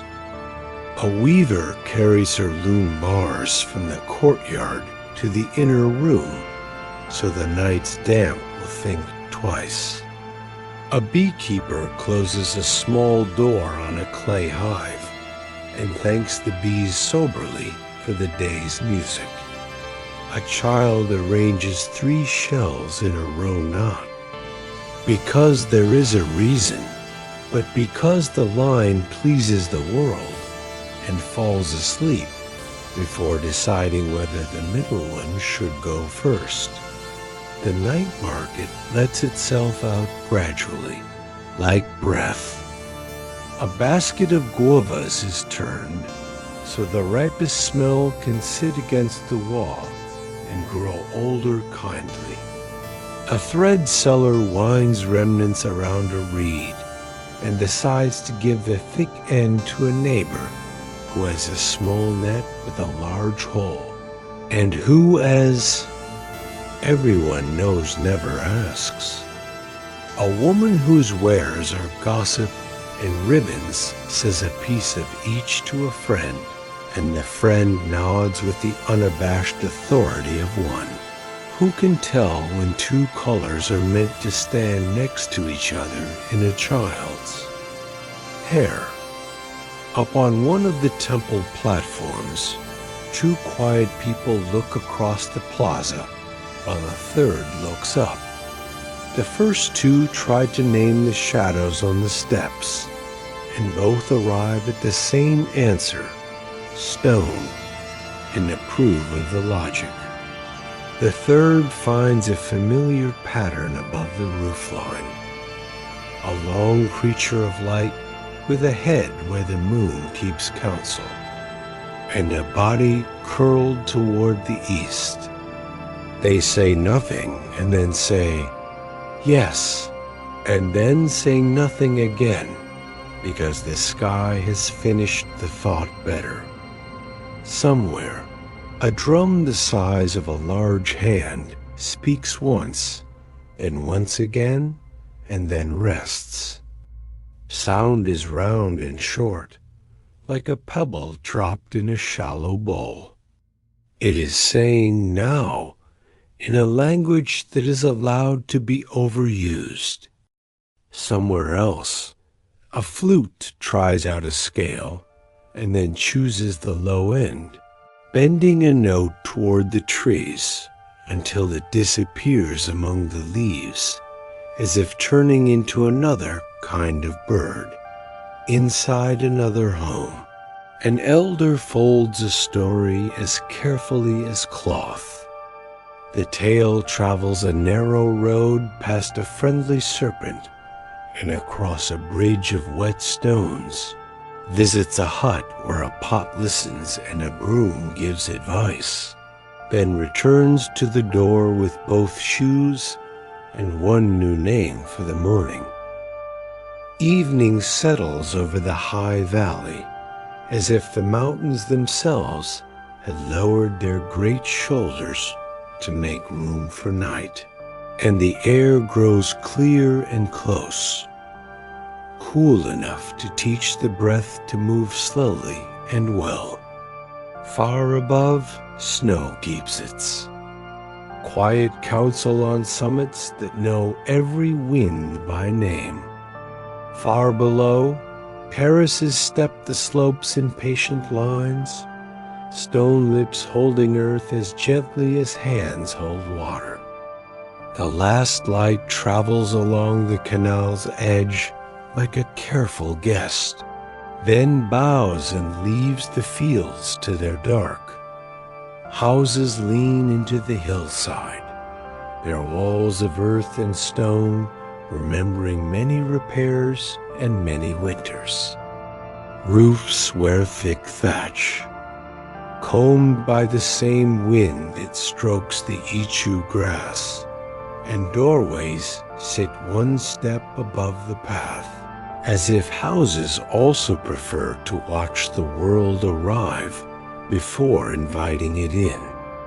Courtyards hold hearths 3 stones, with a space between them for fire and pot, and the day's work stands nearby to prove itself. A basket of potatoes that still carry the cold of the ground, quinoa winnowed to a pale constellation, a twist of herbs that speak of sunlight even now.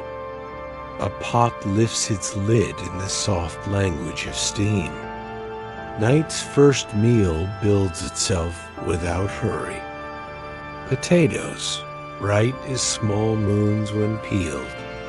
Quinoa that blooms into a tender field under the boil. A strip of cheese shedding the day's formality to become mild and willing in the heat. A wooden spoon makes a round path through the broth and talks to the pot in a voice older than words. The child who watches counts the spoon's circles to 10, to 20, to the number beyond counting, which is called satisfied. On the slope, just above the houses, a line of water finds its appointed stones and says a quiet yes at each one. The canal's edges wear moss as a sash. Its surface carries stars, as if they were fruit balanced in a careful bowl. Ice will visit later, as it often does. For now, water is content to be the evening's handwriting. At the corner, where the channel bends, a small gate remembers how far to open when the night grows thin and the terrace below asks for a sip. Llamas and alpacas drift home like pieces of cloud given a task. Their feet think gently on stone, and their eyes, dark as wells, hold lanterns without needing to drink. They stand in the yard with the patience of grasses, and the little ones learn from the big ones how to fold their legs under themselves so the earth may sit beside them a while. A rope is tied here and here, not to command but to explain, and the knots keep their promises better than some people do, which is why knots are trusted.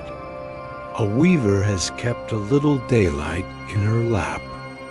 Her backstrap loom binds her to a post and to the pattern both, and the warp waits evenly light, dark, light. Dark while the shuttle finds its path, a small boat with a calm oarsman. The design is not improvised and not rigid. It has traveled in hands and eyes for many winters, and returns now as a road returns, by the surest turnings. Triangles climb, ladders cross.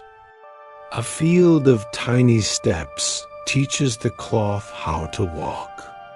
Near her heel, a spindle naps, its whirl loyal to gravity. A child asks if the colors carry names. They do, and they carry weathers. Two dot the mountains watch from the edges with the familiar sternness of old friends who love well are remaining themselves. Someone sets a dish of coca leaves near the door, an old courtesy for the work to come tomorrow and the work that has already been done today. The leaves give their clean, steady company to those who carry water or stone, who walk the switchbacks with a brace of wood or a brace of thought on their backs. Tonight they rest and make a small green fraction of the house's breath. Higher, up, a cold field has been set for a task only night can do.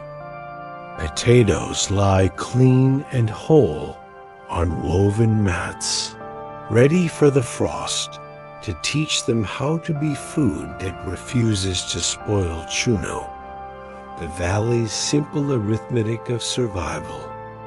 When dawn comes, feet will press and turn them, and the sun will carry away what the cold ask them to surrender. For now, the stars adopt the crop, and the crop adopts the stars. A conversation of bright and pale, of breath and the refusal of breath. The storehouses on the ridge cool, stony lungs of the hillside keep their quiet plenty.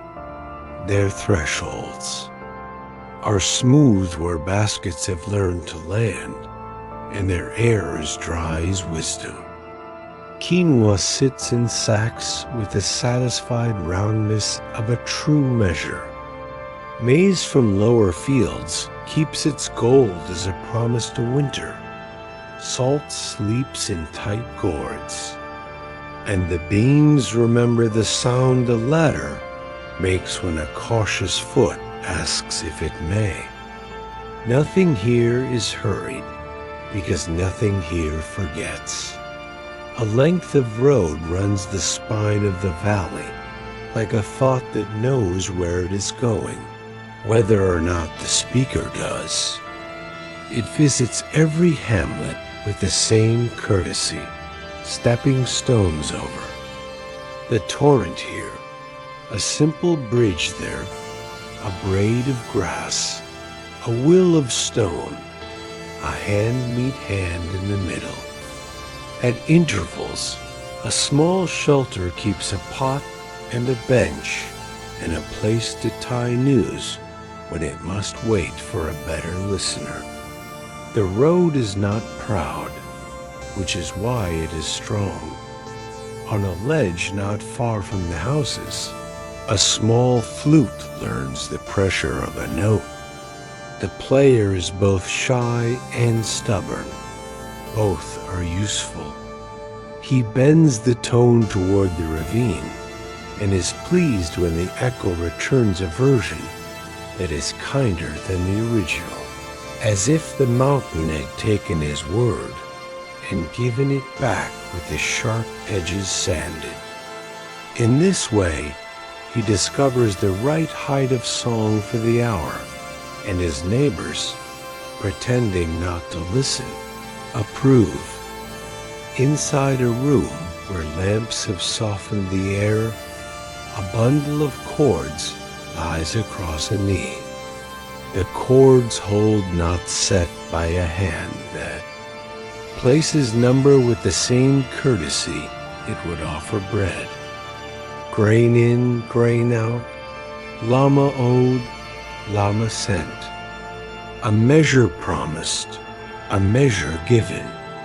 The lines remember what voices cannot keep without dropping, and the knots keep what lines will not. When asked a question, the cords do not speak. They allow the fingers to answer, which is better.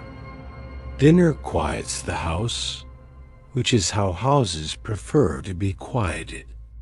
The bowl shares its warmth with the fingers that asked for it. The cheese gives its mildness to a mouth that has earned it. The stew remembers the afternoon's labor and repays it with a village in a spoon. Conversation knows its size and sits with its back to the wall, content to be a small flame among friends. A generous mouthful is saved on a flat stone for any spirit that is traveling hungry. It will be gone by morning, because the night is full of travelers, and none of them are thieves. Beyond the path, the slope keeps its rituals without help.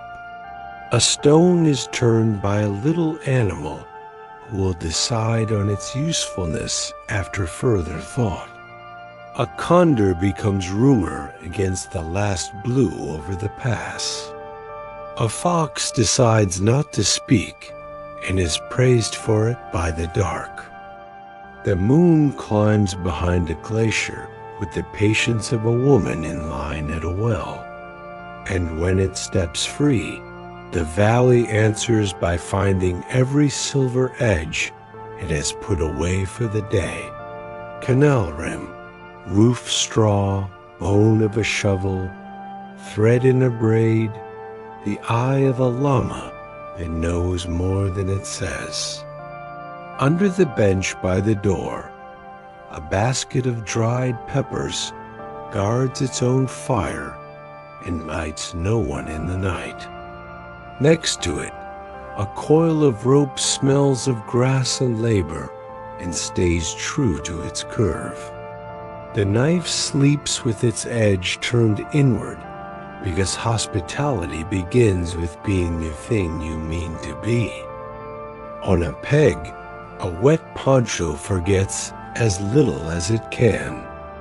Everything in the room has been assigned a rest and has accepted a dot by the time the last bowl is rinsed with warm water that remembers being river.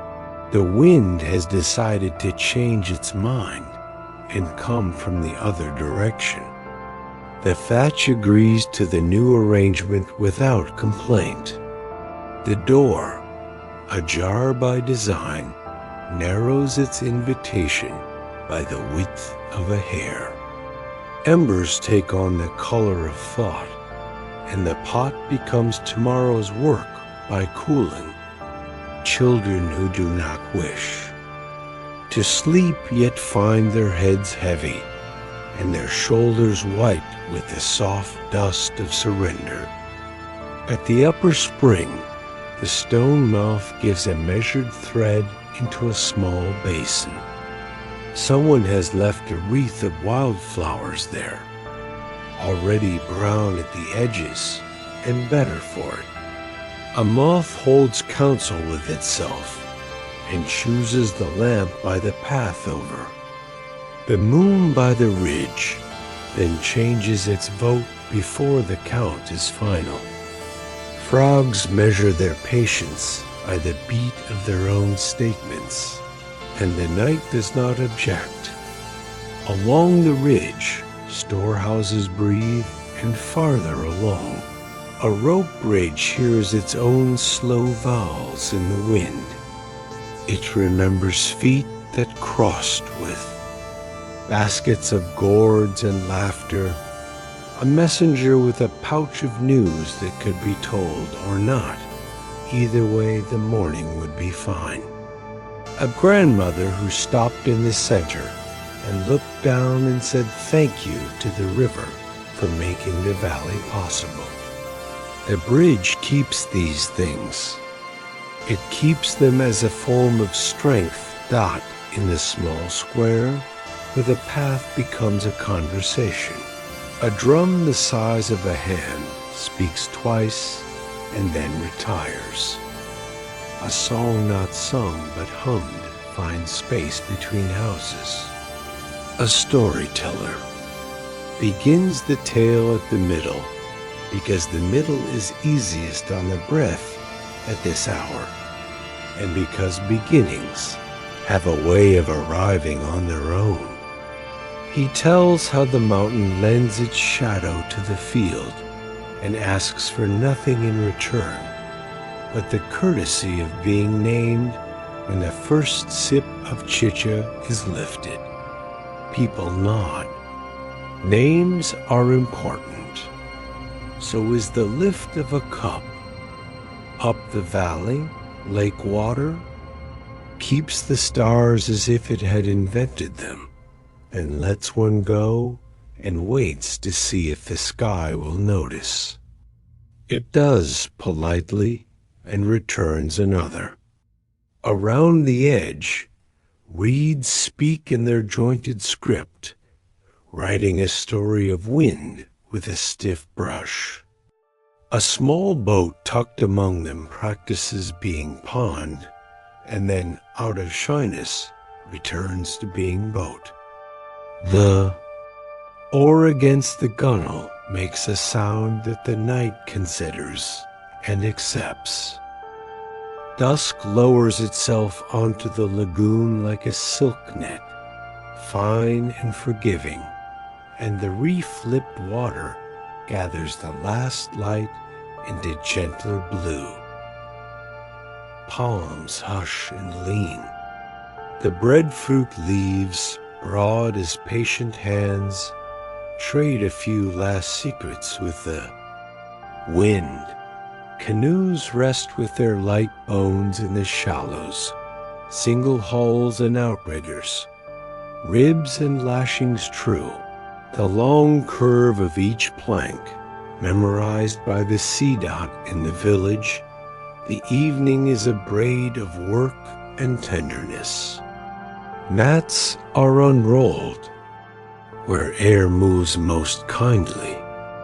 Pandanus fronds crackle under careful fingers and become shelter for tomorrow's meals and speeches. A child carries seawater by gourd to rinse fish that were still silver a few breaths ago. A grandmother checks taro steaming in earth and banana. Leaves. She touches a corner of the wrapping as if to ask a question, and the leaf answers with confidence. Enough heat, another breath of time, not more. Breadfruit, pulled at the right moment, roasts near coals until its skin is a fine crisp. Idea, fish, rubbed with salt and a thought of citrus, rests in woven trays that darken as oil gives back the day's shine. The meal is remembering, not performance. Plates of wood and leaf carry generosity without complaint.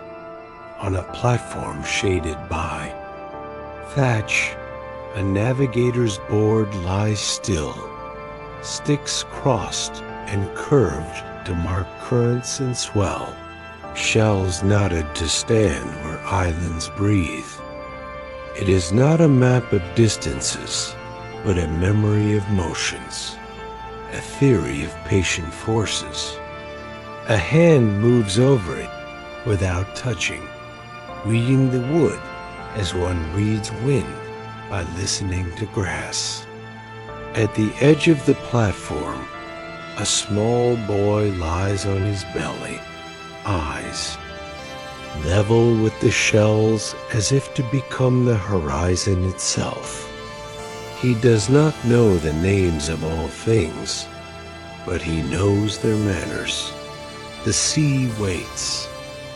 Outside the reef, open water holds its long-thought swell, crossing swell from storms that ended days ago and far away. The navigators count these thoughts in the body. A knee that lifts, a rib that answers, a shoulder that agrees, a jaw that remembers to soften. Stars will soon write their instructions overhead, rising where they always rise, setting where they always set, a script both ancient and new every night. For now, the horizon keeps its polite blur. Lantern crabs begin their precise night shift along the wet edge, drawing small runes in sand that will be true until the next wave decides to edit. From the shallows, a stingray lifts and settles again, writing a softer script on silt. A heron lifts one leg into the idea of tomorrow and holds there without boredom.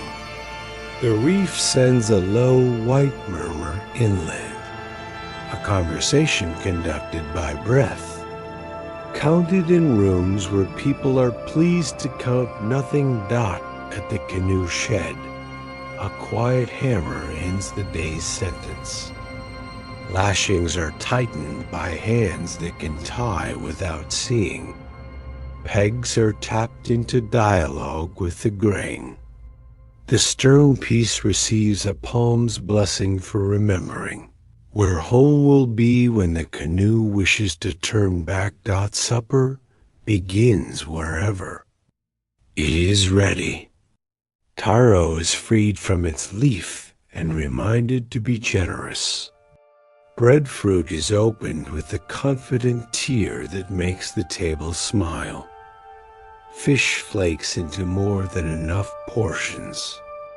Conversation starts with what the wind did at noon, and becomes what the wind did last year, and becomes the story of a wind that did something beautiful before anyone here was born. The sea interrupts only to agree. Later, on the beach, learning happens as it always has under a sky that carries every lesson if a teacher speaks slowly. A father draws a canoe in the damp sand with two swift lines and draws the island.